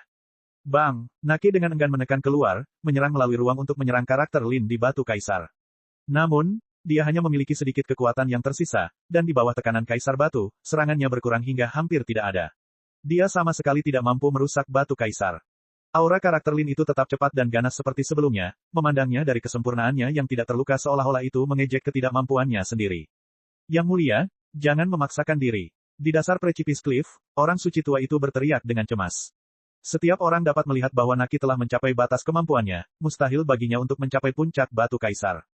Banyak orang memasang ekspresi mengejek di wajah mereka. Naki berjarak kurang dari 200 kaki untuk mencapai puncak Batu Kaisar. Bagi orang lain, ini merupakan hasil yang patut dibanggakan, namun jika hasil ini dipadukan dengan perkataannya sebelumnya, justru membuat orang ingin mengejeknya. Hehe, tak disangka dia ingin menghancurkan karakter yang ditinggalkan pria dan wanita itu dan meninggalkan karakternya sendiri. Dia pikir dia ini siapa? Keduanya benar-benar jenius luar biasa yang telah mencapai batas potensinya. Biasanya, bahkan keturunan Empyrean yang ekstrim pun tidak bisa berharap untuk mencapai puncak Batu Kaisar. Bertahan mati-matian hanya karena dia ingin menyelamatkan mukanya hanyalah sebuah keinginan mati. Saya ingin melihat bagaimana dia berakhir. Set, berhentilah menggunakan transmisi suara, jika kamu tidak hati-hati mereka akan memperhatikanmu. Beberapa seniman bela diri menggunakan transmisi suara untuk mendiskusikan apa yang terjadi secara diam-diam. Saat ini Pangeran Kekaisaran Naki hanya berjarak 10 kaki dari puncak Batu Kaisar. Namun, seluruh darahnya hampir stagnan, dia telah mencapai batas absolutnya. Bagaimana bisa seperti ini? Pangeran Kekaisaran Naki merasa sangat malu. Dia tidak berpikir bahwa dia lebih lemah dari Lin Ming. Faktanya, selama pertempuran mereka di Chaotic Blood Continent, dia belum benar-benar kalah dari Lin Ming. Namun sekarang, di Batu Kaisar, dia benar-benar tidak dapat membandingkannya. Ini berarti meskipun kekuatannya tidak kalah dengan Lin Ming, potensinya sebenarnya sangat jauh. Potensiku lebih buruk daripada potensinya. Pangeran Kekaisaran Naki tidak bisa menerima ini. Di bawah tebing-tebing, lelaki tua itu, Tuan Zhou, menghela napas dalam-dalam. Dalam pertempuran di benua darah Chaotic, Naki dan Lin Ming hampir sama. Karena kekuatan mereka dekat, hal ini menyebabkan semua orang mengabaikan sesuatu. Itu adalah Naki yang berada di ranah transformasi Sein akhir, tapi Lin Ming hanya berada di ranah transformasi ilahi tengah. Lin Ming telah melompati batas kecil untuk menekan Pangeran Kekaisaran Naki. Bagi para jenius ekstrim, mengatasi batasan kecil untuk bertarung semudah meminum air. Tapi ketika batas kecil ini berada di antara seniman bela diri puncak, keduanya adalah jenius yang tak tertandingi di generasinya, maka itu benar-benar menakutkan. Setiap kali seorang jenius puncak mencapai batas kecil dalam budidaya mereka, kekuatan mereka akan mengalami peningkatan besar-besaran. Lin Ming ini memang orang yang mengerikan. Tapi untungnya ras suci saya akan meluncurkan invasi penuh ke alam ilahi tidak lama lagi. Dia tidak akan memiliki ruang untuk berkembang, jika dia melakukannya, dia mungkin menjadi karakter seperti segel ilahi Empyrean 3,6 miliar tahun yang lalu. Saat Tuan Zhou memikirkan hal ini, dia merasa bijaksana untuk membunuh Lin Ming sesegera mungkin. Untuk memusnahkan rumput liar, dia perlu menghancurkan akarnya. Dan saat ini, di Batu Kaisar, Naki akhirnya tidak dapat melanjutkan. Semakin dekat dia mencapai puncak, tekanannya semakin mengerikan. Meskipun jaraknya hanya 10 kaki, jaraknya sama besarnya dengan bumi dan langit. Kesempatan untuk menantang Kaisar Batu hanya datang sekali seumur hidup. Begitu dia gagal, lencana misinya akan pecah. Naki tahu bahwa mencapai puncak Batu Kaisar tidak mungkin lagi. Dengan kebencian membara di matanya, dia menyerang cakar 8 kaki dari atas. Kaca, dengan suara ledakan, Naki merobek bongkahan batu. Serangan cakar terakhir ini menghabiskan seluruh sisa energi Naki. Setelah pemogokan ini, dia tidak lagi mampu menghidupi dirinya sendiri. Tubuhnya jatuh lurus ke bawah seperti layang-layang yang patah. Tuan Zhou terbang tinggi untuk menangkap Naki yang terluka parah. Saat dia mendongak untuk melihat tanda yang ditinggalkan Naki, Tuan Zhou menggelengkan kepalanya. Serangan cakar terakhir Naki meninggalkan bekas sepanjang 3 inci. Namun dari segi kedalaman, itu tidak lebih dalam dari bekas yang ditinggalkan oleh monster Prince Duyu. Dan lebih dari itu, tanda ini sangat kasar. Seseorang hampir tidak bisa melihat simbol ras suci, dan simbol ini tidak mengandung konsep sama sekali. Hal ini karena Naki sudah benar-benar habis, sebuah lampu tanpa minyak, sehingga ia tidak memiliki kemampuan untuk meninggalkan konsep apapun. Jika Naki tidak bersikeras untuk mencoba mendorong dirinya sendiri hingga 100 kaki terakhir dari batu kaisar, maka dia bisa meninggalkan jejak yang sempurna. Tapi sekarang, tanda yang ditinggalkannya tidak berbeda dengan tanda yang ditinggalkan seekor anjing. Selain Tuan Zhou, para murid suci lainnya juga saling memandang dengan kecewa. Tak satu pun dari mereka tahu harus berkata apa. Dan tidak terlalu jauh, para seniman bela diri lainnya juga telah pergi secara diam-diam. Mereka takut Pangeran Kekaisaran Naki akan melampiaskan amarahnya kepada mereka karena rasa malu setelah dia pulih. Beristirahatlah sejenak dan kemudian kita akan melangkah lebih jauh ke dalam kesunyian besar. Tuan Zhou mengeluarkan perintah. Saat dia melakukannya, kecerahan dingin bersinar di matanya. Dia bertanya-tanya bagaimana dia bisa membunuh Lin Ming. Di hamparan Great Desolate yang luas, terdapat jurang setinggi 10.000 kaki. Jurang ini terbentang hingga beberapa ratus mil, tajam dan curam seolah-olah seseorang telah mengukirnya dengan pedang. Di atas jurang ini menjulang sebuah kota yang megah dan megah. Tembok kota itu sendiri tingginya 1.000 kaki dan disatukan dengan formasi susunan yang sangat kuat. Dilihat dari jauh, tampak seperti barisan pegunungan yang tersembunyi di cakrawala. Keajaiban kota ini membuat orang terkejut dan takjub. Kota ini adalah kota setan surga. Kota Heaven Devil 10 kali lebih besar dari kota perselisihan dan juga kota terbesar di tepi Great Desolate. Banyak seniman bela diri yang berencana untuk berpartisipasi dalam uji coba di Great Desolate berhenti di sini. Karena arus orang yang terus-menerus, kota iblis surga selalu ramai. Lin Ming dan kelompoknya berjalan menyusuri jalan kota Heaven Devil. Kedua sisi jalan dipenuhi berbagai toko. Para seniman bela diri yang berjalan di jalanan sebagian besar adalah anak muda. Terlebih lagi, masing-masing memiliki landasan yang kokoh dengan keterampilan yang luar biasa, mereka semua adalah elit muda yang heroik. Ini juga masuk akal. Bagaimanapun juga, apakah para seniman bela diri yang datang ke sini untuk berpetualang di Great Desolate atau orang-orang yang tinggal di kota setan langit, mereka membutuhkan kemampuan untuk menghadapi binatang buas kuno yang mengelilingi kota. Kalau tidak, mereka hanya akan menjadi makanan bagi binatang buas itu. Ini awalnya adalah tanah tempat berkumpulnya pembangkit tenaga listrik. Selain pembantaian terus-menerus yang terjadi sepanjang tahun, yang kuat tetap bertahan dan yang lemah terus tersingkir. Dalam hal kualitas rata-rata, kota Heaven Devil jauh melampaui kota-kota lain di tepi luar Jalan Asura.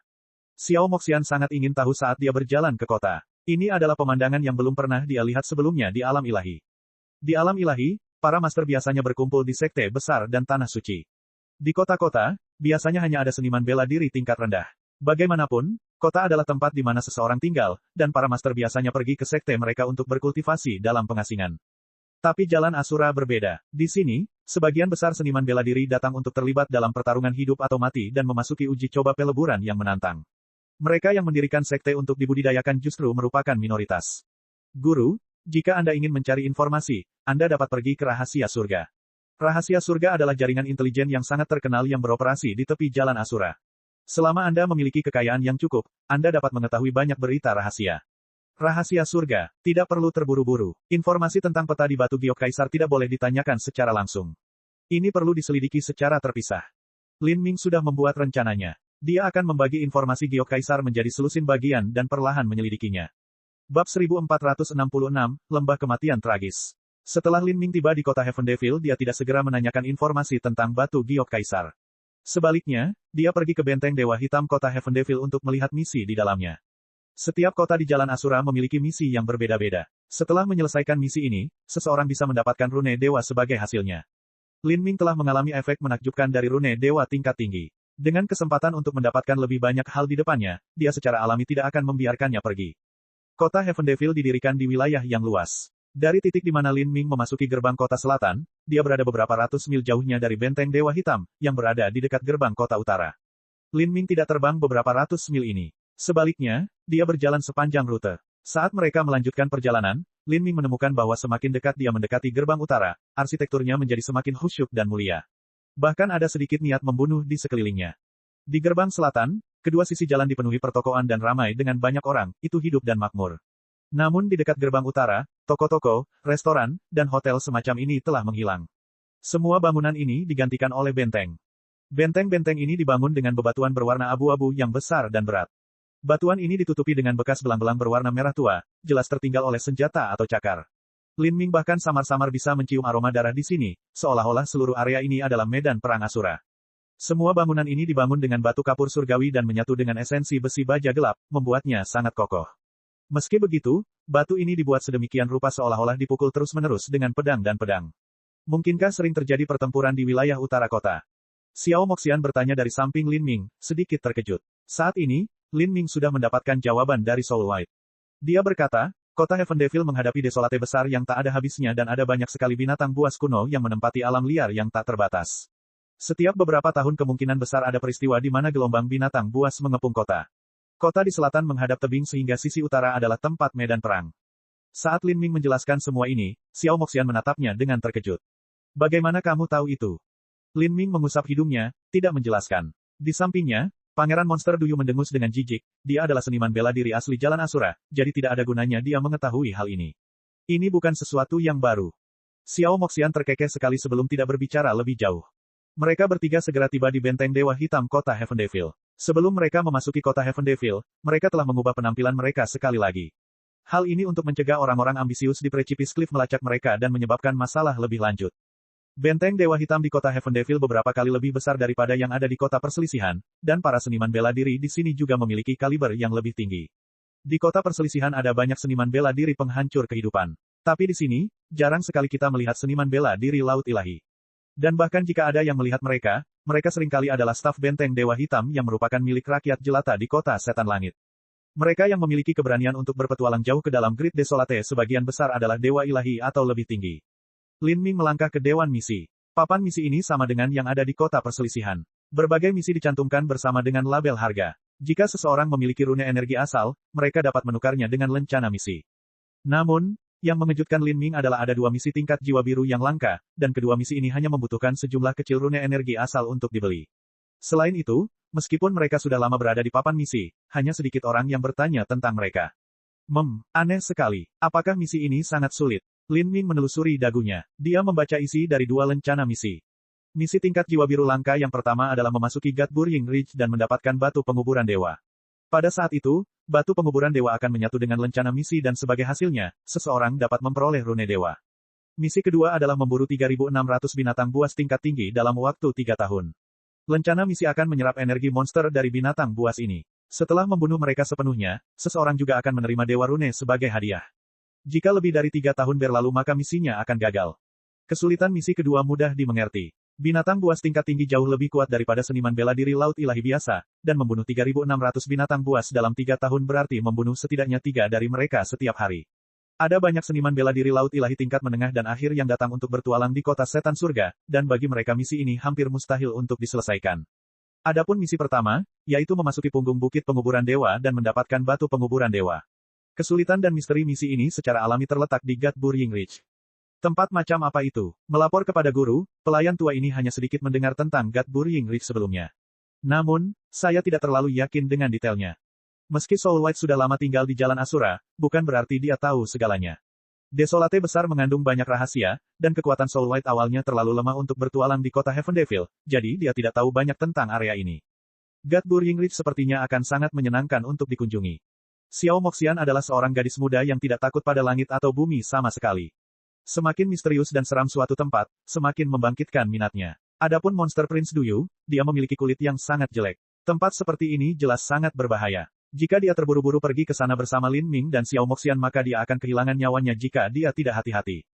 Lin Ming bertanya tentang situasi God Burying Ridge terhadap anggota staf Black God Fort yang bertanggung jawab mengeluarkan lencana misi. Anggota staf ini adalah orang tua yang jahat. Saat im tua ini mendengarkan pertanyaan Lin Ming, dia jelas tidak sabar. Setelah semua, Lin Ming hanya memiliki budidaya transformasi ilahi yang terlambat. Pergi ke God Burying Range sama saja dengan keinginan mati baginya. Im tua itu sama sekali tidak mau repot dengan junior kecil yang mengganggunya dengan pertanyaan karena bosan. Namun, ini adalah tugasnya di sini, jadi dia dengan enggan melemparkan batu giok ke arah Lin Ming yang berisi pengenalan singkat tentang God Burying Ridge. Lin Ming menenggelamkan akal ilahi ke dalam slip batu giok, segera menemukan informasi yang dia inginkan. God Burying Ridge adalah area yang terbentang dalam radius puluhan ribu mil. Ini adalah zona bahaya yang telah ada sejak dahulu kala, dan banyak sekali rumor yang bocor selama beberapa ratus juta tahun terakhir. Jika seorang seniman bela diri biasa masuk, pada dasarnya tidak ada jalan bagi mereka untuk kembali. Bahkan bagi para jenius puncak, kemungkinan besar mereka akan mati daripada bertahan hidup di tanah berbahaya itu. Dan di tengah God Burying Ridge ada barisan pegunungan merah. Di dalam pegunungan ini terdapat sebuah lembah yang sangat dalam yang disebut lembah kematian tragis. Alasan mengapa lembah ini diberi nama ini adalah karena dari semua orang yang pernah terlihat masuk, tak seorang pun pernah muncul. Kematian yang tragis, kematian yang sia-sia, Maksud dari Tragic Death Valley adalah mereka yang masuk akan mati tanpa arti atau nilai apapun. Ada banyak alam mistik di mana seseorang memiliki 9 peluang kematian dan 1 peluang untuk bertahan hidup, tetapi jika seseorang muncul dengan selamat, kemungkinan besar mereka akan memperoleh peluang keberuntungan yang sangat besar. Namun, lembah kematian tragis berbeda. Tidak ada peluang keberuntungan yang diketahui di Tragic Death Valley. Tragic Death Valley adalah tempat di mana orang-orang masuk namun tidak pernah keluar. Itu adalah zona kematian mutlak tanpa harapan sama sekali. Dalam rumor yang disebarkan selama beberapa puluh juta atau bahkan ratusan juta tahun, dikatakan bahwa beberapa Empyrean meninggal di Tragic Death Valley. Lembah kematian tragis adalah salah satu zona bahaya paling terkenal di seluruh jalan Asura, karena merupakan zona kematian mutlak. Bahkan orang Empire pun mati di sana. Lin Ming bertanya, mulutnya ternganga. Dia tidak tahu berapa banyak Empyrean yang ada di jalan Asura, tapi jika itu mirip dengan alam ilahi maka akan ada beberapa ratus dari mereka. Setiap Empyrean adalah seorang jenius puncak yang memiliki takdir besar yang berkumpul di tubuh mereka. Mereka semua adalah individu luar biasa yang telah melangkahi tulang-tulang seniman bela diri lain yang tak terhitung jumlahnya untuk menyelesaikan jalan mereka sendiri untuk menjadi seorang Empyrean. Orang seperti itu tidak bisa dianggap remeh. Begitu seorang seniman bela diri menjadi seorang Empyrean, mereka jarang menghadapi bencana fatal di sisa umur panjang mereka. Tapi sekarang, Lin Ming mengetahui dari slip batu giok ini bahwa banyak orang Empire yang tewas di lembah kematian tragis. Ini terdengar seperti cerita rakyat sebelum tidur. Orang-orang Empire meninggal di sana. Bahkan Xiao Moxian yang lucu dan tidak takut apapun masih terkejut. Ini adalah tempat di mana bahkan orang-orang Empire pun mati. Artinya, tidak peduli betapa berbakatnya seseorang, tidak peduli betapa hebatnya elit muda heroik mereka, atau bahkan jika mereka adalah seniman bela diri kelas 1 seperti putra keberuntungan Sein, mereka tetap hanyalah lelucon di depan tragis. Lembah kematian. Ini juga berarti lembah kematian tragis adalah zona terlarang yang tidak boleh dimasuki siapapun. Lin Ming berpikir sejenak dan kemudian berkata, kita pasti tidak bisa pergi ke lembah kematian tragis ini. Bahkan jika rumor tersebut dilebih-lebihkan dan bahkan jika para Empyrean tidak binasa di dalam, itu tetap bukanlah tempat di mana kita bisa bertahan hidup. Sedangkan untuk Gadbur Yingridge di sekitar Tragic Death Valley, itu masih merupakan tempat di mana kita bisa pergi. Tentu saja, kita harus membuat pengaturan dan memikirkan rencana sebelumnya. Bahaya Gadbur Yingridge jauh lebih kecil. Menurut slip batu giok, Gadbur Yingridge adalah tempat di mana seniman bela diri biasa akan mati tanpa keraguan dan di mana para jenius puncak akan berakhir lebih sial daripada beruntung. Lin Ming sangat yakin bahwa apakah itu dia atau Xiao Moxian, mereka tidak bisa digambarkan sebagai jenius puncak belaka. Jika mereka benar-benar mati di Gadbur Yingridge maka misi ini terlalu abnormal. Itu hanya mengirim semua elit muda yang heroik ke kematian mereka. Kamu ingin pergi ke Gadbur Yingridge? Kulit monster Pangeran Duyu tenggelam saat dia mendengar kata-kata Lin Ming. Dia hanya tidak ingin pergi ke tempat berbahaya seperti itu. Jika dia bersama Lin Ming maka dia akan menjadi penangkal petir yang menarik semua nasib buruk ke dirinya sendiri. Dia tidak tega lagi melanjutkan uji coba peleburan jalan Asura. Setidaknya dia tidak ingin melanjutkan dengan Lin Ming. Jangan bercanda denganku. Apakah kamu tidak membaca slip gioknya? Dikatakan bahwa ini adalah tempat di mana bahkan orang Empire pun mati. Jika kamu ingin mati maka jangan menyeret kami bersamamu. Kata monster Pangeran Duyu, ingin menarik Xiao Moxian sebagai tameng. Tapi, yang jelas dia akan kecewa. Xiao Moxian mencemooh, bisakah keberanianmu menjadi lebih kecil? Daerah di mana para Empyrean mati adalah Tragic Death Valley. Cukup bagus asalkan kita tidak pergi ke sana. Misi tingkat jiwa biru yang kita miliki hanya terbatas pada Gadbur Yingridge. Saat Xiao Moxian berbicara, kulit monster Prince Duyu menjadi semakin jelek. Dia sebenarnya disebut kurang berani oleh Xiao Moxian, ini membuatnya merasa sangat sedih. Dia hanya tidak ingin ikut dengan Lin Ming. Pada saat ini, Lin Ming tidak peduli dengan perselisihan yang terjadi antara Xiao Moxian dan monster Prince Duyu. Dia terus melihat melalui slip giok, ada peta tak terduga yang mencakup Gadbur Yingridge dan Tragic Death Valley. Peta-peta ini sangat kasar. Hal ini karena selama bertahun-tahun, belum ada seorang pun yang mampu menjelajahi Gadbur Yingridge sepenuhnya, sehingga peta ini perlahan-lahan disatukan dan dipenuhi dengan spekulasi dari waktu ke waktu sebelum menjadi hampir tidak dapat terbaca. Tentu saja, kemungkinan besar ada beberapa orang di kota Heaven Devil yang memiliki peta detail Gadbur Yingridge. Namun, seseorang tidak perlu menjadi jenius untuk mengetahui bahwa peta ini mahal, mereka tidak akan mudah dilihat oleh orang lain. Lin Ming juga hanya melihat dengan santai, dia tidak menyangka peta ini akan memiliki nilai yang besar. Namun, saat Lin Ming terus mencari, dia mulai mengerutkan kening. Beberapa garis besar peta ini jelas familiar. Saat Lin Ming mengingat garis-garis di dalam batu giok kaisar, dia menghela nafas panjang. Dia sampai pada suatu kesimpulan. Harta karun dewa kesunyian besar yang tercantum dalam batu giok kaisar memiliki peluang 80-90% untuk berlokasi di punggung bukit penguburan dewa. Ada juga kemungkinan besar bahwa itu terletak di Tragic Death Valley, zona legendaris yang tidak bisa kembali lagi. Apakah harta karun dewa kesunyian besar ada di lembah kematian tragis? Lin Ming tercengang. Jika bahkan orang Empyrean tidak bisa kembali dari tempat ini, bagaimana mungkin dia bisa pergi? Bab 1467, Su Gemuk. Tanpa diragukan lagi, harta karun Dewa Kesunyian besar itu ada hubungannya dengan Master Jalan Asura. Dan jika lembah kematian tragis ini bahkan bisa mengubur para Empyrean, kemungkinan besar itu juga terkait dengan Asura Roadmaster. Kalau begitu, bisa dibayangkan bahwa Great Desolate Gatroth mempunyai peluang sangat besar untuk berada di dalam Tragic Death Valley. Lembah kematian tragis ini adalah negeri di mana bahkan orang-orang Empire pun binasa. Jika saya pergi maka yang bisa saya andalkan hanyalah batu giok kaisar yang saya peroleh dari kota perselisihan. Tetapi apakah giok kaisar ini adalah tanda penyelamat kematian atau tidak adalah sesuatu yang tidak dapat saya konfirmasi. Lin Ming percaya bahwa jika dia memasuki Tragic Death Valley, dia pasti akan memiliki keunggulan tertentu dibandingkan yang lain. Namun, seberapa besar keuntungan ini masih menjadi misteri. Bahaya di dalam Tragic Death Valley tidak bisa dianggap sebagai lelucon. Lin Ming tidak bisa membantu tetapi melemparkan akal sehatnya ke dalam ruang Magic Cube. Di sana, batu giok kaisar dengan tenang melayang. Seluruh tubuhnya berwarna hijau tua dan ditutupi garis-garis samar yang berkumpul menjadi pola yang beragam tanpa henti. Pola-pola ini mirip dengan peta Gatbur Yingreng. Lin Ming benar-benar akan pergi ke Tragic Death Valley. Bagi seorang seniman bela diri, menempuh jalan seni bela diri pada awalnya memilih untuk berjuang melawan surga setiap hari. Jika ada kesempatan untuk mendapatkan kesempatan keberuntungan yang menggemparkan, namun dia terlalu takut untuk meraihnya karena ketakutan dan ketidakpastiannya sendiri, maka dia akan ditakdirkan untuk tidak pernah mencapai apapun. Lin Ming tidak ingin kesempatan beruntung itu terlepas dari tangannya. Tapi, kuncinya adalah bagaimana dia harus pergi dan pada jam berapa dia harus pergi. Misalnya, setelah menerobos ke alam Dewa Ilahi, dia akan bisa lepas dari genggaman pembangkit tenaga listrik Raja Dunia. Jika dia mencapai alam Dewa Ilahi Tengah, dia akan memiliki kekuatan untuk melawan Raja Dunia biasa. Segala macam pikiran berpacu dalam pikiran Lin Ming. Tapi saat ini, Im tua di depannya juga semakin tidak sabar. Hei, kalian bertiga sudah selesai mencarinya atau belum? Berhentilah menghalangi jalan, masih banyak penantang uji coba di belakang Anda yang menunggu untuk menerima misi. Im tua itu berkata tanpa sedikit pun nada humor. Lin Ming berpikir sejenak, tidak memedulikan sikap kasar Im lama. Sebagai gantinya, dia mengeluarkan slip batu giok yang berisi rune energi asal dari cincin spasialnya dan menyerahkannya kepada Im lama. Lin Ming telah menukarkan rune energi asal ini di kota perselisihan menggunakan 9 giok matahari. Im tua itu terkejut. Dia menggunakan tangannya yang kapalan untuk menggosok slip giok dan segera memperkirakan jumlah energi asal yang ada di dalamnya. Ini jelas merupakan kekayaan yang luar biasa. Apa yang kamu inginkan? Saya akan mengambil misi ini, Anda dapat menyimpan sisa rune energi asal.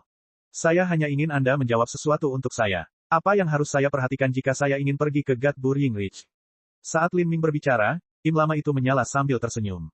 Dia melihat sekeliling untuk melihat apakah ada orang yang melihatnya dan kemudian menyingkirkan slip giok rune energi asal. Dia berkata, kamu orang yang cerdas. Ada banyak petualang yang datang ke sini dan, tanpa mengetahui apapun, bergegas menuju Gatbur Yingrich untuk tidak pernah kembali, malah mati di sana. Hehe, ini adalah pertanyaan sempurna yang Anda tanyakan kepada saya hari ini. Di Gatbur Yingrich, banyak hal yang harus diperhatikan, namun hanya mereka yang berpengalaman yang mengetahuinya. Adapun pengalaman-pengalaman ini, dikumpulkan dengan menggunakan kehidupan orang-orang yang telah terjadi sebelumnya. Mereka yang mengetahuinya tidak akan mudah membicarakannya, dan kalaupun mereka mengetahuinya, mereka mungkin tidak memahaminya dengan jelas. Pergi ke kota barat dan cari Fatih Zhou, Zhou Xian. Jika Anda memberikan hadiah yang cukup tinggi, dia akan membawa Anda ke Gatbur Yingrich. Tapi, izinkan saya memberitahu Anda sesuatu sebelumnya. Total biaya perjalanan harus sekitar 1 juta rune energi asal. Jika kamu membayar lebih, maka kamu akan ditipu olehnya. Kata Im tua itu dengan mata berkedip. Lin Ming menganggap ini bisa dimengerti. Dengan panduan yang memimpin, pasti akan jauh lebih aman. Apakah kalian bertiga benar-benar ingin pergi ke Gatbur Yingrich? Dengan budidaya Anda saat ini, pergi ke Gatbur Yingrich sama dengan melempar roti daging ke anjing.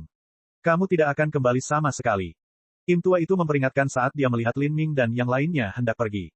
Dia melakukannya hanya karena rune energi asal yang diberikan padanya. Lin Ming dengan santai berkata, tim kami juga memiliki beberapa master, jadi Anda tidak perlu mengkhawatirkan kami. Melihat Lin Ming hendak meninggalkan benteng Dewa Hitam, Im tua itu menggelengkan kepalanya, memiliki tuan untuk melindungimu tidak ada gunanya. Gatbur Yingrich itu terlalu aneh. Bahayanya ditujukan khusus kepada setiap orang. Kadang-kadang, bahkan mereka yang memiliki budidaya tinggi masih akan mati. Bahaya yang khusus ditujukan pada setiap orang. Langkah kaki Lin Ming berhenti sejenak, terima kasih, saya mengerti sekarang.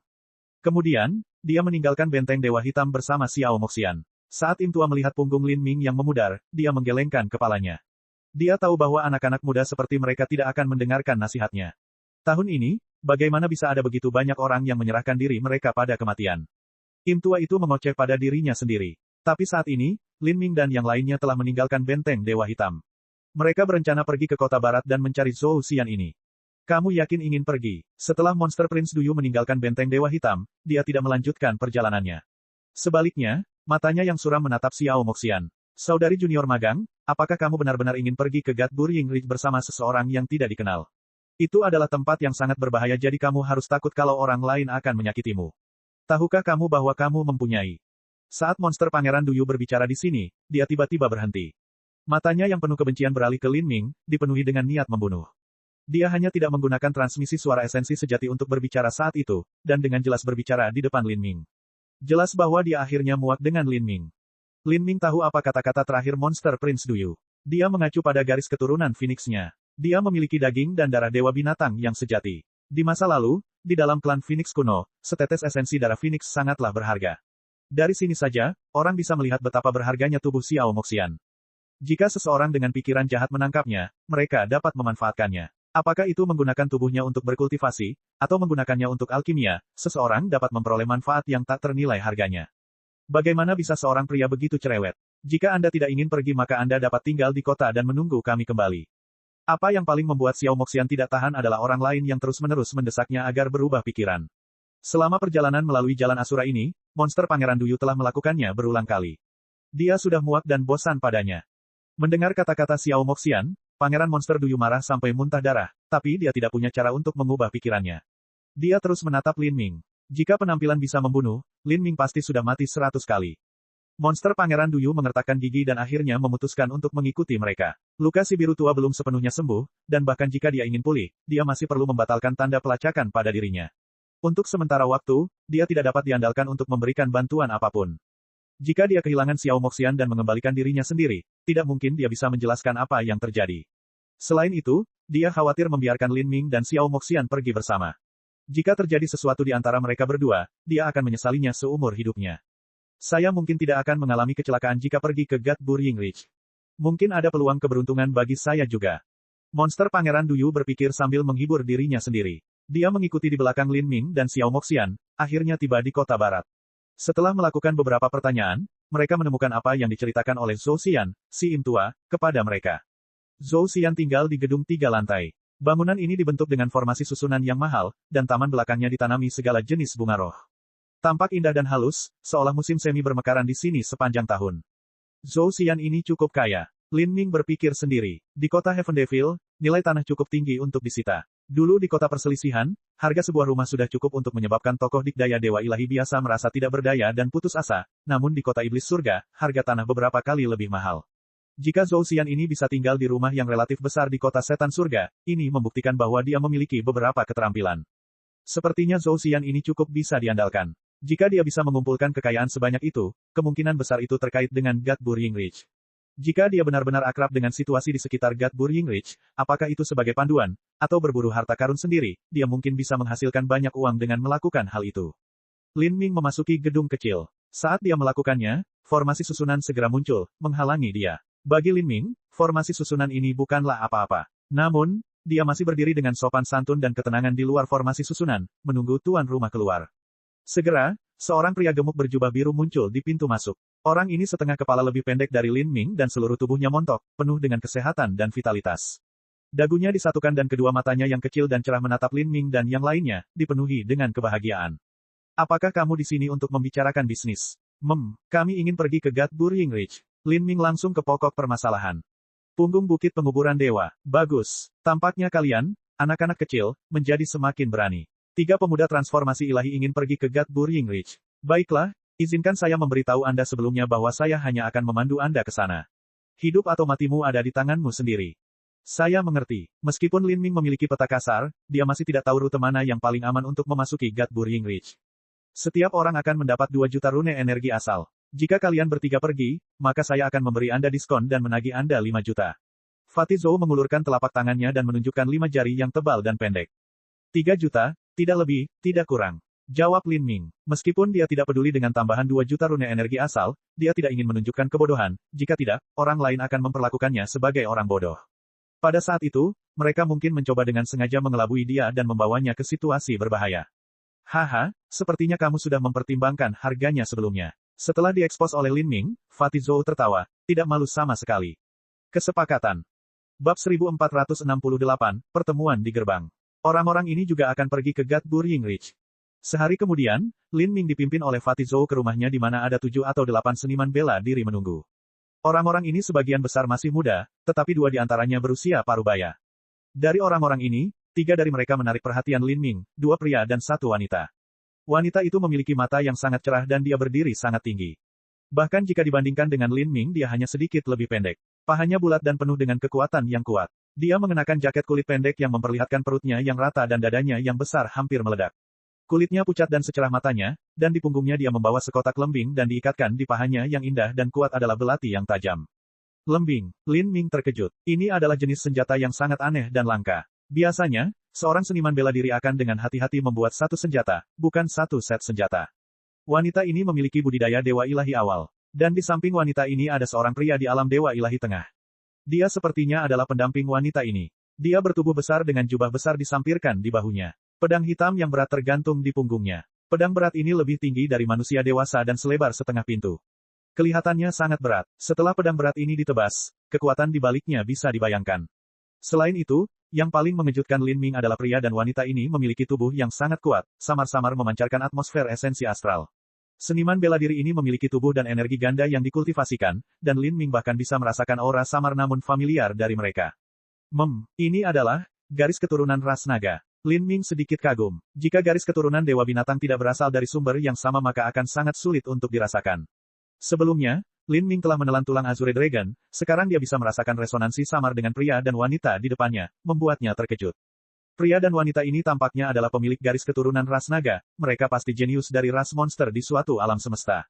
Lin Ming menebak, di 33 langit berlapis, ras monster bisa dianggap sebagai suku yang sangat besar dan terpisah. Ras monster di banyak alam semesta lain seringkali jauh lebih kuat daripada ras monster di alam ilahi. Saat Lin Ming mengamati pria dan wanita ini, mereka juga mengamatinya. Mereka berasal dari keluarga Dragon Tongwei, dan keluarga Dragon Tongwei memang memiliki garis keturunan naga sejati.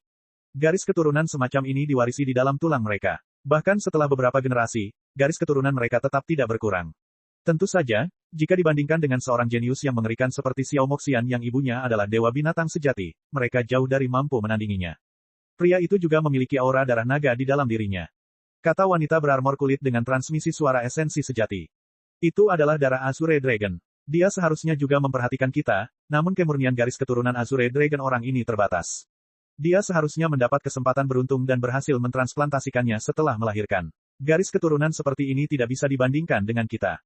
Ya, tapi peluang keberuntungan seperti itu sangatlah luar biasa bagi orang awam, sehingga fondasinya juga sangat kokoh. Terlebih lagi, dia tampaknya mengkultivasi tubuh dan energi secara ganda seperti yang kita lakukan. Dia seharusnya memiliki keahliannya sendiri, dan jika dia berani pergi ke God Burying Ridge di alam transformasi ilahi maka dia juga yakin akan hal itu. God Burying Ridge memiliki reputasi yang suram dan tidak menyenangkan, yang memang pantas diterimanya. Bahkan kedua saudara naga ini hanya berani pergi ke punggung bukit penguburan dewa setelah mencapai alam dewa ilahi. Jika seniman bela diri alam transformasi ilahi pergi, mereka harus memiliki keyakinan mutlak pada kekuatan mereka, jika tidak, mereka hanya akan menjadi idiot. Selain dua saudara naga ini, ada juga seorang pemuda dengan pakaian ketat berwarna hitam yang menarik perhatian Lin Ming. Pemuda ini tampak berusia sekitar 15-16 tahun dan tangan serta kakinya dibalut perban tebal. Dia memiliki rambut hitam dan memegang pedang panjang di tangannya saat dia duduk di sudut rumah. Di tempat dia duduk, medan kekuatan samar terpancar darinya, membuatnya tampak seolah-olah dia tersembunyi di kegelapan. Jika orang biasa masuk ke ruangan ini, akan mudah untuk mengabaikannya, tidak merasakannya sama sekali. Orang ini jelas pandai menyembunyikan dirinya. Dia mungkin adalah seorang pembunuh yang luar biasa. Begitu banyak tuan, ini benar-benar sarang harimau yang meringkuk dan naga tersembunyi.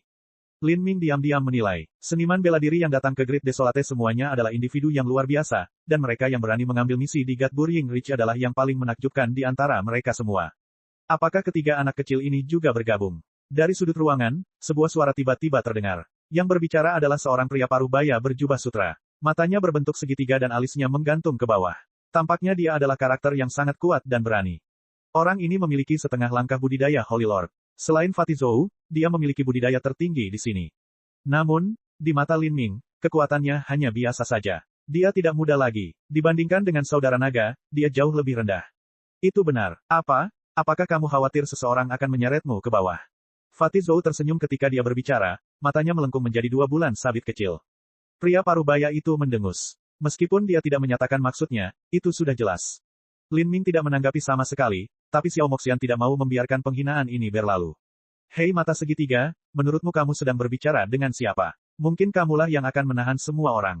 Xiao Moxian bukanlah seseorang yang rela menderita kerugian secara bebas. Dia segera menyodok pria parubaya itu dengan kata-katanya. Pria parubaya itu menjadi marah. Saat dia hendak melakukan sesuatu, Fatih Zhou tiba-tiba melangkah ke depan dan menghalangi keduanya untuk bertarung. Semuanya, tolong beri aku wajah dan tenanglah. Sekarang Anda semua berada di tim saya, Anda harus mendengarkan perintah saya. Jika hal seperti ini terjadi di Gatbur Yingridge dan kamu tidak mendengarkan perintahku maka aku harus mengeluarkanmu dari tim agar kamu tidak membuat orang lain terbunuh. Saat Fatih Zhou berbicara, suaranya mulai menjadi dingin. Agar orang ini dapat bertahan hidup di sarang pusat kekuatan seperti kota setan surga, dia tentu saja tidak berbahaya seperti yang ditunjukkan oleh penampilannya. Pria parubaya itu dengan dingin mendengus dan tidak lagi berbicara. Semuanya sudah di sini, ayo pergi. Si gemuk Zhou melambaikan tangannya. Seperti ini, tim yang terdiri dari 12 orang berangkat menuju Gatbur Yingridge. Dan pada saat yang sama, di luar kota Heavendeville, tim serupa baru saja memasuki kota. Yang memimpin mereka adalah seorang pemuda berjubah putih yang menunggangi seekor serigala bertanduk besar. Pemuda itu berkata kepada lelaki tua di sampingnya, Tuan Zhou, seni deteksi dunia Anda tidak dapat dipertahankan selamanya. Saya khawatir tidak akan mudah menemukan anak laki-laki itu di tempat sebesar kota setan surga, terutama jika dia menggunakan teknik transformasi penampilan. Pemuda berjubah putih ini adalah Naki. Setelah dia memasuki kota Heavendeville dia terus-menerus memeriksa di mana-mana di sekitarnya, berharap untuk menangkap jejak Lin Ming. Ini benar-benar tidak mudah. Binatang kecil itu licik. Kita tidak boleh terlalu mencolok dalam tindakan kita jika tidak, dia akan meninggalkan kota Heavendeville lebih awal dan dengan sengaja menyembunyikan dirinya.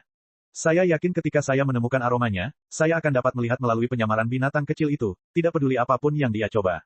Saat Tuan Zhou berbicara, matanya terpejam dalam meditasi. Untuk terus menggunakan seni deteksi dunia, dia menurunkan penggunaan semua energi lainnya seminimal mungkin. Prinsip di balik teknik ini adalah mengandalkan memori aura seseorang untuk mencari orang tersebut di area puluhan mil. Bahkan jika mereka menggunakan teknik mengubah penampilan, dia masih bisa melihat menembusnya. Sejak Tuan Zhou mengatakan itu, saya bisa merasa nyaman. Saat aku menemukan bocah kecil itu, hehe, Naki tersenyum kejam, niat membunuh memenuhi matanya. Jika saatnya tiba, jangan ikut campur, saya akan menghadapinya sendirian. Aku akan membalas rasa malu 2 kali lipat yang aku rasakan dalam pertempuran di benua darah caotik. Tuan Zhou, yang perlu Anda lakukan hanyalah mencegah dia melarikan diri. Begitu aku mengalahkannya, aku akan menyia-nyiakan semua ilmu bela dirinya, tapi membiarkan dia tetap menjalani kehidupannya yang menyedihkan. Lalu, saya akan membawanya kembali ke perlombaan orang suci untuk dijadikan obat. Tubuh fananya harus memiliki standar yang memadai sebagai bahan alkimia. Haha, baiklah, Yang Mulia. Pada saat itu pasti akan menjadi suatu pahala yang besar. Status Yang Mulia dalam perlombaan kami akan meningkat lebih jauh lagi di masa depan. Beberapa orang tersanjung dari segala penjuru. Naki hanya tersenyum dingin. Sebenarnya, dia tidak memiliki keyakinan penuh dalam mengalahkan Lin Ming. Tapi sekarang, dia secara khusus menyiapkan kartu untuk berurusan dengan Lin Ming. Naki terus memikirkan cara untuk menggunakan tubuh fana Lin Ming serta bagaimana menggunakan semua keuntungan dan manfaat yang akan diperolehnya dari membunuh Lin Ming untuk lebih meningkatkan statusnya dalam ras suci. Tapi saat ini, dia benar-benar gagal menyadari bahwa sekelompok seniman bela diri yang tampak sederhana telah berjalan menuju ke arahnya. Tim seniman bela diri ini beranggotakan 12 orang, itu adalah tim Fatih Zhou. Kami akan meninggalkan gerbang kota. Setelah kita meninggalkan gerbang kota, semua orang harus mendengarkan perintahku. Ini adalah suatu keharusan, ingatlah. Jika Anda tidak ingin mengikuti aturan saya maka jangan masuk ke tim saya. Fatih Zhou terus menekankan hal ini. Ada banyak tanggapan yang tidak sabar. Orang-orang ini adalah orang-orang jenius yang sombong di generasinya, jadi bagaimana mereka bisa mau menuruti orang lain. Saat Lin Ming melihat tatapan Fatih Zhou menyapu dirinya, dia dengan ringan mengangguk sebagai balasannya. Saat ini, ekspresinya membeku. Dia melihat sekelompok seniman bela diri di gerbang kota. Kelompok ini beranggotakan lebih dari 20 orang, baik laki-laki maupun perempuan, tua dan muda. Beberapa dari mereka berpakaian seperti bawahan, dan ada 3 atau 4 orang yang memimpin mereka. Orang-orang ini mengendarai binatang buas yang telah mereka jinakkan di gurun besar. Aura mereka kuat dan fondasinya kokoh. Dan ketika Lin Ming melihat mereka, hatinya menjadi dingin. Di antara kelompok orang ini ada seseorang yang dia kenal, Pangeran Kekaisaran Naki. Bab 1469, memasuki punggung Bukit Penguburan Dewa. Naki, dia juga datang berpetualang melalui Jalan Asura. Lin Ming menarik napas dalam-dalam. Namun, hal ini juga masuk akal. Pada saat pertarungan mereka, Naki sedang dalam masa kultivasi terbaiknya untuk melakukan perjalanan melalui Jalan Asura, jadi tidak aneh baginya untuk datang ke sini. Bahkan Dragon Fang, Hang Qi, dan yang lainnya milik umat manusia juga seharusnya berada di Jalan Asura. Namun, Lin Ming belum bertemu mereka. Selain Naki juga ada seorang lelaki tua. Mata lelaki tua ini tertutup rapat, dengan gerakan cepat yang terjadi di balik kelopak matanya seolah-olah dia sedang menggunakan suatu teknik misterius. Mata Lin Ming melebar. Dia samar-samar bisa merasakan rangkaian perasaan ilahi yang tak terhitung jumlahnya menyebar hingga menempuh jarak puluhan mil. Hal ini menyebabkan Lin Ming merasa takut. Orang tua ini memiliki budidaya Raja Dunia dan ada 2 orang parubaya di dekatnya yang merupakan Raja Dunia setengah langkah. Naki, apakah dia menyadari bahwa aku ada di sini? Lin Ming mulai merenungkan kejadian masa lalu. Dia telah meninggalkan karakter Lin di atas batu kaisar, dan jika Naki juga pergi ke sana maka dia mungkin telah membuat hubungan itu. Meskipun para Saint dan manusia telah menandatangani perjanjian perdamaian sementara yang melarang mereka untuk saling membantai satu sama lain secara sembarangan, masih ada beberapa batasan di dalamnya. Perjanjian ini terbatas pada lingkup alam ilahi. Jika itu terjadi di jalan Asura, maka para Saint bebas untuk mengejarnya dan itu tetap tidak akan melanggar ketentuan perjanjian, dan dengan demikian tidak ada yang perlu khawatir akan serangan balik dari iblis hati mereka. Jika Naki benar-benar menebak bahwa dia berada di kota setan surga, dia pasti akan melakukan apa saja untuk memburunya. Mungkin saja lelaki tua Raja Dunia itu menggunakan teknik rahasia untuk mencariku. Lin Ming segera berpikir. Saat kelompok Fatih Zhou berjalan ke depan, Lin Ming dan Naki semakin dekat satu sama lain. Naki mengendarai serigala bertanduk besar, matanya memandang sekeliling dengan sikap superior. Faktanya, di kota Heaven Devil, Naki adalah individu yang unggul. Hanya Tuan Zhou saja sudah cukup untuk mengejutkan banyak orang. Visi Naki menyapu Lin Ming tapi dia tidak meliriknya lagi. Mata Naki hanya tertuju pada tubuh Fatih Zhou sejenak sebelum mengabaikan pasukannya. Di samping Naki, mata Tuan Zhou tertutup seperti sebelumnya. Kadang-kadang dia membentuk beberapa segel dengan tangannya. Anjing laut ini akan berputar dan menari di udara, terlihat sangat misterius. Tuan Zhou sedang mencari Lin Ming dengan menggunakan aura yang ditinggalkan Lin Ming di batu kaisar. Seni deteksi dunia adalah teknik rahasia yang merasakan seseorang berdasarkan aura, itu adalah teknik pelacakan tingkat tinggi yang beberapa kali lebih akurat daripada menggunakan mata. Namun, ketika Lin Ming dan Naki berpapasan, Tuan Zhou masih membentuk segel dengan tangannya. Ada suara retakan samar saat segel ini terus menghilang tertiup angin. Dari awal sampai akhir, dia tidak membuka matanya atau merasakan Lin Ming. Lin Ming tetap setenang sebelumnya. Teknik mengubah penampilannya dapat mengubah penampilan, aura, dan fluktuasi jiwanya, bahkan Raja Dunia hebat pun tidak bisa melihat penyamarannya. Satu-satunya kekhawatiran Lin Ming adalah monster Pangeran Duyu akan mengkhianatinya. Untungnya, monster Prince Duyu tidak tahu siapa Naki. Saat ini monster Prince Duyu memasang ekspresi sangat muram saat dia khawatir dengan apa yang akan terjadi selama perjalanan ke God Burying Ridge. Seperti ini, Pangeran Kekaisaran Naki dan kelompoknya memasuki kota setan surga. Adapun Lin Ming dan yang lainnya, mereka meninggalkan kota Heaven Devil tanpa kecelakaan sama sekali. Pangeran Kekaisaran Naki tidak akan pernah membayangkan bahwa dia baru saja melewati Lin Ming. Yang mulia, kemana kita harus pergi dulu? Kita akan pergi ke benteng Dewa Hitam kota Heaven Devil. Mungkin ada beberapa petunjuk yang bisa kita temukan di sana. Bocah ini Lin Ming, jika dia benar-benar memasuki Grid Desolate maka kota Heaven Devil adalah stasiun pemberhentian yang tidak bisa dia hindari. Setelah memasuki kota Heaven Devil dia seharusnya pergi ke benteng Dewa Hitam untuk mencari misi yang bisa dia selesaikan untuk mendapatkan rune dewa. Kita lihat saja apakah kita bisa menemukannya di benteng Dewa Hitam. Jika kami tidak bisa maka kami akan mencari jejaknya yang lain. Yang mulia terlalu bijaksana. Kemudian, Pangeran Kekaisaran Naki dan kelompoknya berjalan menuju benteng Dewa Hitam. Adapun Lin Ming dan yang lainnya, segera setelah mereka meninggalkan kota, mereka semua meluncurkan teknik gerakan mereka dan terbang dengan kecepatan kilat. Ke-12 di antaranya terbang selama beberapa seperempat jam, melewati jarak 10.000 mil. Saat itulah Fatih Zhou melambat. Kami akan segera tiba di God Burying Ridge. Saat Fatih Zhou mengatakan ini, kelompok itu perlahan mendarat. Lin Ming melihat ke depan. Di cakrawala, dia bisa melihat pegunungan hitam berkelok-kelok yang panjang dan berkelok-kelok. Pegunungan ini memancarkan aura kuno dan terpencil, membuatnya tampak sangat istimewa. Lin Ming bahkan menemukan bahwa semakin dekat dia mendekati God Burying Ridge, semakin sedikit binatang buas yang ada. Tampaknya binatang buas itu takut terhadap aura God Burying Ridge sehingga mereka sengaja menghindarinya. Hei, gendut, tahukah kamu seperti apa asal-muasal God Burying Ridge? Xiao Moxian tiba-tiba bertanya, penasaran. Banyak orang juga melihat ke arah Fatih Zhou, ingin tahu apa sejarah God Burying Ridge. Tempat aneh dan mengancam seperti ini sepertinya tidak terbentuk secara alami. Zhou gemuk terkekeh. Setelah langsung dipanggil gendut oleh Xiao Moxian, dia tidak marah atau kesal sama sekali, itu adalah nama panggilannya yang terkenal. Saya tidak tahu asal-usul tempat ini. Saya hanya mendengar bahwa God Burying Ridge telah ada selama lebih dari 10 miliar tahun. Di tempat itu, banyak kejahatan mengintai. Saat masuk, semua orang harus tetap dekat denganku dan jangan bertindak sendiri. Jika kamu mati maka tidak ada yang bisa aku lakukan untuk membantumu. Fatih Zhou menamparkan perutnya setelah dia selesai berbicara, terus memimpin seperti pinguin yang berjalan terhuyung-huyung. Dekat di belakang Fatih Zhou adalah Xiao Moxian. Dia memiliki ekspresi santai dan sedikit bersemangat di wajahnya. Ini sangat kontras dengan monster Prince Duyu. Sejak dia meninggalkan gerbang kota dia tetap diam, dan sekarang, wajahnya begitu gelap dan suram sehingga sepertinya dia akan meneteskan air. Dia samar-samar bisa merasakan bahwa dalam kelompok orang ini, meskipun dia bukan yang terlemah, dia berada di kalangan menengah ke bawah dalam hal kekuatan. Banyak dari orang-orang ini yang bakatnya lebih rendah darinya, tetapi basis kultivasi mereka jauh lebih tinggi daripada miliknya. Satu-satunya dua orang di sini dengan budidaya serupa adalah Lin Ming dan Xiao Moxian, tetapi keduanya hanyalah kelainan yang aneh. Kecepatan Fatih Zhou sangat lambat. Dari siang hingga sore dan kemudian malam, mereka hanya menempuh jarak 100 sampai 200 mil. Selama jangka waktu ini, mereka tidak menemukan apapun. Yang mengelilingi mereka hanyalah pegunungan dan dataran tandus yang tak berujung. Hanya ada sedikit tanaman dan bahkan bebatuan pun terbuka dan rusak akibat cuaca. Zhou gendut, menurutku kamu berjalan terlalu lambat. Sudah sehari penuh tapi kami baru berjalan kurang dari 200 mil. Saya pernah mendengar bahwa Gatbur Ying Ridge ini membentang hingga puluhan ribu mil. Jika ini terus berlanjut, bukankah perlu waktu beberapa bulan sebelum kita mencapai akhir? Orang yang berbicara adalah seorang pemuda ras suci. Mereka berjalan sangat lambat, namun, apalagi bahaya legendaris yang ada di negeri ini, mereka bahkan tidak melihat bayangan hantu. Dia semakin lelah melakukan perjalanan dengan kecepatan yang begitu lambat. Kamu ingin berjalan sampai akhir. Ini adalah punggung bukit penguburan dewa. Pergi beberapa ribu mil ke dalam dan muncul dalam keadaan hidup sudah merupakan keberuntungan Anda, namun Anda masih memiliki keberanian untuk mengatakan bahwa Anda ingin berjalan sampai akhir. Seolah-olah kamu tidak ingin hidup, kata si gendut Zhou dengan belak-belakan. Pemuda suci itu mengerutkan kening. Setelah ditegur seperti ini, dia pasti merasa tidak bahagia. Saya akan mengatakan ini dengan sopan tetapi kami adalah tamu Anda di sini. Jika kita bisa bergabung dengan tim ini, itu berarti tidak ada satupun dari kita yang merupakan manusia biasa.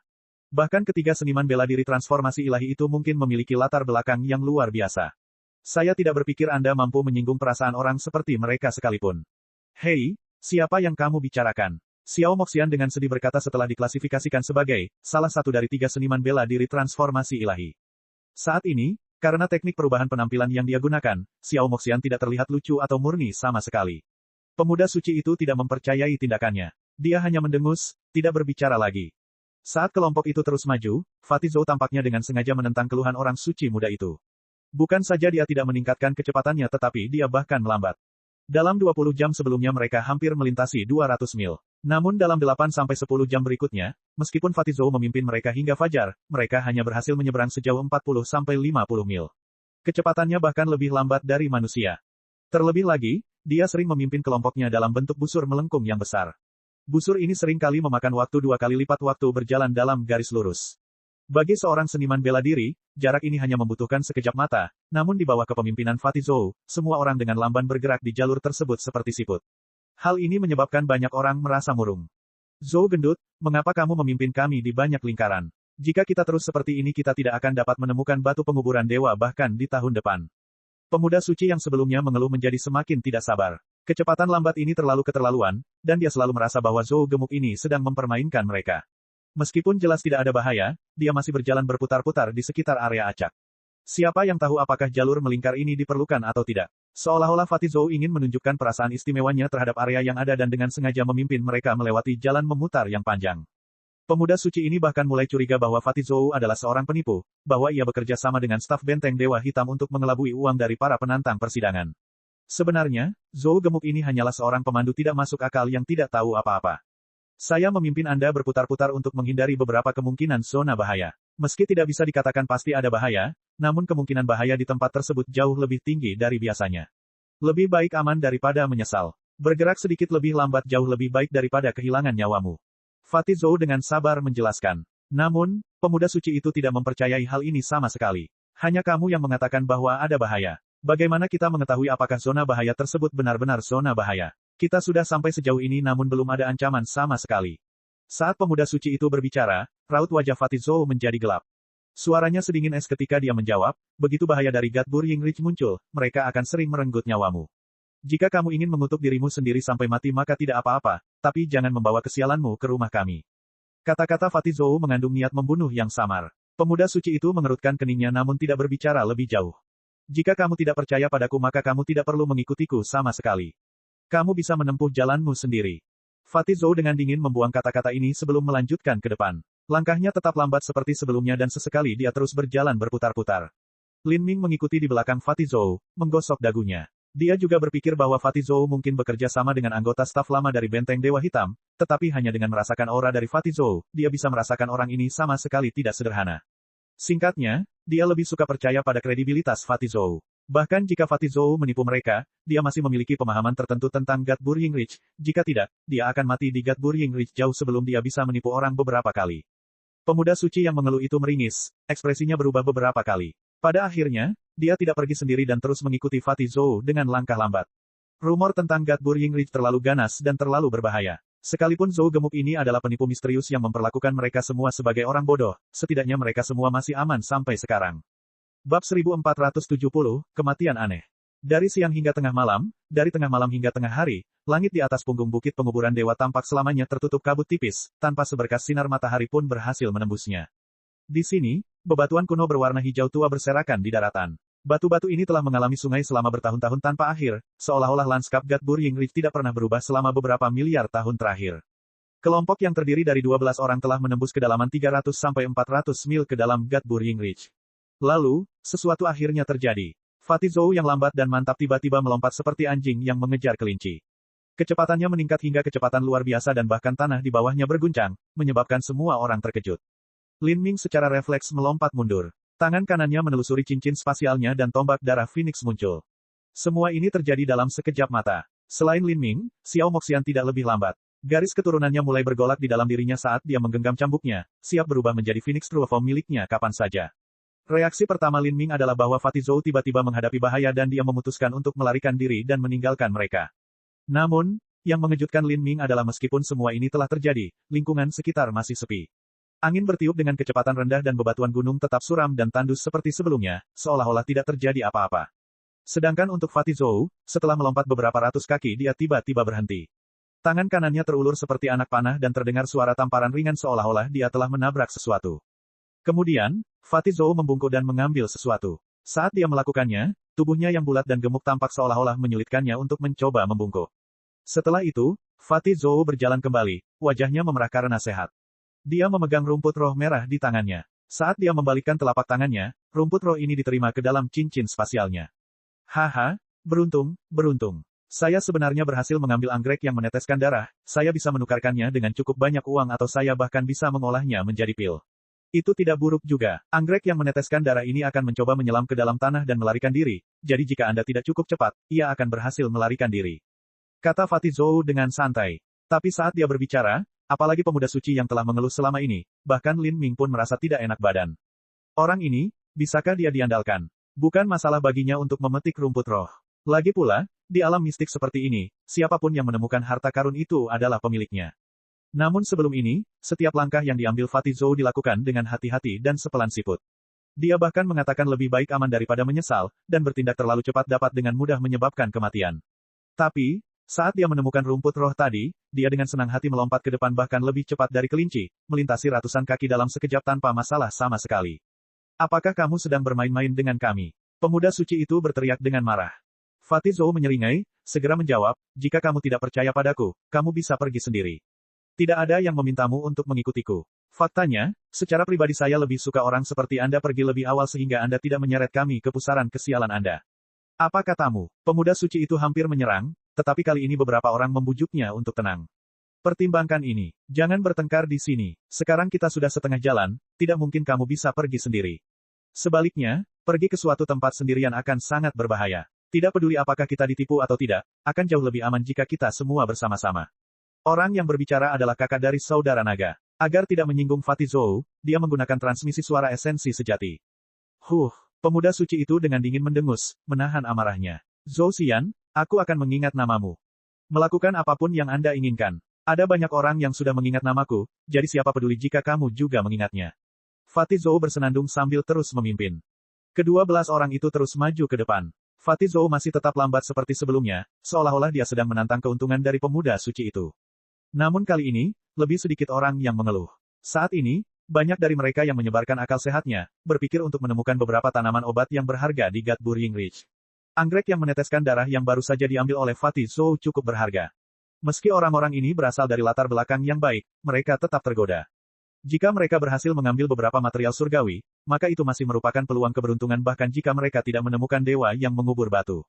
Setelah berjalan sejauh 10 mil, hati pemuda suci itu tiba-tiba bergetar. Tak jauh dari situ, ada rumput roh yang tumbuh di bawah batu besar. Rerumputan roh ini tingginya hanya 3 inci dan ada buah seukuran telur merpati yang tumbuh di ujungnya. Seluruh buah berwarna merah darah. Apakah itu? Buah darah monster.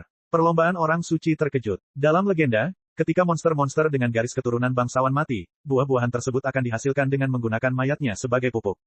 Bukan hanya pemuda suci yang melihat buah darah monster itu, tapi dia adalah yang tercepat di antara mereka yang melihatnya. Dia bergegas ke arah itu. Beberapa ratus kaki ini berlalu seketika. Berhenti. Warna kulit Fatih Zhou berubah dengan cepat. Jangan sentuh buah itu. Suara dan penampilan Fatih Zhou terdengar tegas, namun pemuda suci itu hanya membalas tatapannya yang menghina. Apakah kamu bodoh atau mengantuk? Apakah menurut Anda saya adalah anak berusia 3 tahun? Anda hanya ingin buah darah monster ini. Jika aku mempercayaimu lagi maka aku akan menjadi idiot. Saat pemuda suci itu berbicara, dia memetik buah darah monster itu. Murid Lin Ming menyusut saat dia melihat ini, semua otot di tubuhnya menegang. Kenyataannya adalah dari semua orang yang ada di sini, dia adalah orang pertama yang menemukan buah darah monster itu karena kesadaran ilahinya adalah yang paling tangguh di antara semua orang yang ada di sini. Namun, dia tidak terlalu menginginkan buah darah monster sehingga dia rela bergegas keluar tanpa mempedulikan hal lain. Dan yang lebih penting, saat dia menemukan buah darah monster itu, dia juga merasakan firasat buruk di dalam hatinya. Sekarang dia mendengar Fatih Zhou berteriak untuk berhenti, Lin Ming segera meningkatkan kewaspadaannya menjadi waspada penuh. Dan berdiri di sekitar Lin Ming, Xiao Moxian, saudara naga, dan bahkan pemuda berpakaian hitam berusia 15-16 tahun yang pendiam itu juga diam-diam mengeluarkan senjata mereka. Senjata pemuda berpakaian hitam itu tampak seperti pedang, bilahnya berwarna hitam dan bersinar dengan cahaya dingin. Ini karena kata-kata Fatih Zhou membuat mereka semua waspada. Mereka lebih memilih percaya pada potensi bahaya daripada tidak siap.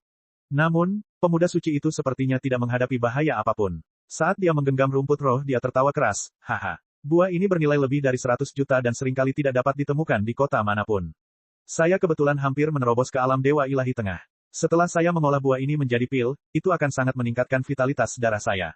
Luar biasa, bahkan jika aku tidak mendapatkan batu pengubur dewa selama perjalanan ke punggung bukit penguburan dewa, aku sudah lebih dari sekadar mengganti kerugianku.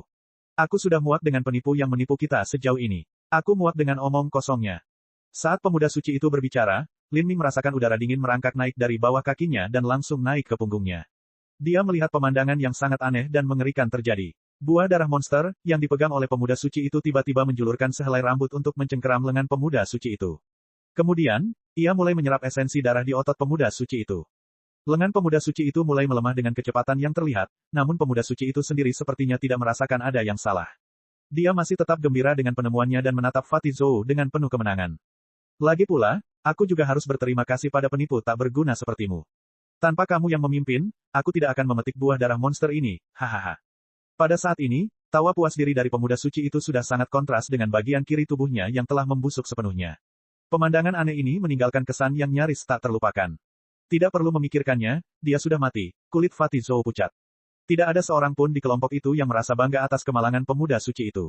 Sebaliknya, hal itu membuat mereka semakin takut akan betapa berbahayanya perjalanan ini. Menurut tren normal, mereka seharusnya tidak menemui keberadaan aneh pada jarak ini. Apakah ada yang meninggal? Kenapa kalian semua memiliki ekspresi seperti itu? Pemuda suci itu berteriak, kepanikan mulai muncul dalam suaranya ketika dia melihat rasa kasihan dan kepanikan dalam ekspresi semua orang serta sikap waspada mereka. Perasaan gelisah yang hebat muncul di hatinya. Apa yang terjadi? Apa yang kamu lihat?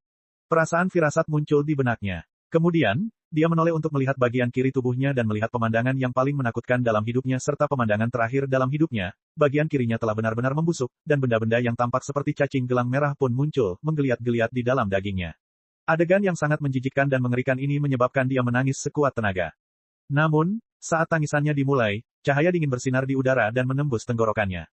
Ya, dengan suara pelan, darah berceceran di udara. Tenggorokan pemuda suci itu ditusuk dan suaranya segera dipotong. Mata Lin Ming melebar. Orang yang menyerang adalah Fatih Zhou. Dia tidak boleh berteriak. Itu akan memikat hal-hal lain ke sini. Kita harus segera pergi dari sini atau makhluk itu akan menyerang kita juga. Saat Fatih Zhou berbicara, dia meluncurkan teknik gerakannya dan bergegas lebih jauh ke Gatbur Yinglich. Lin Ming mengikuti di belakang. Adegan yang baru saja terjadi sangat mengejutkan pikiran. Punggung bukit penguburan dewa ini memiliki hal-hal aneh di mana-mana.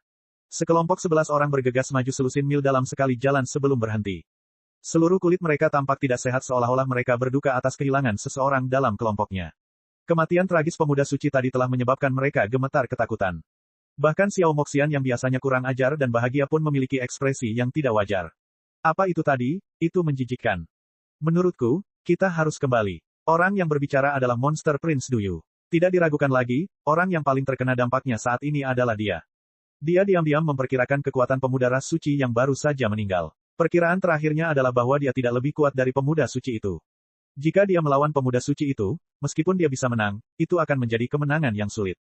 Jika pemuda suci itu meninggal dengan mengenaskan, maka jika mereka bertukar posisi, dia akan mengalami nasib yang sama.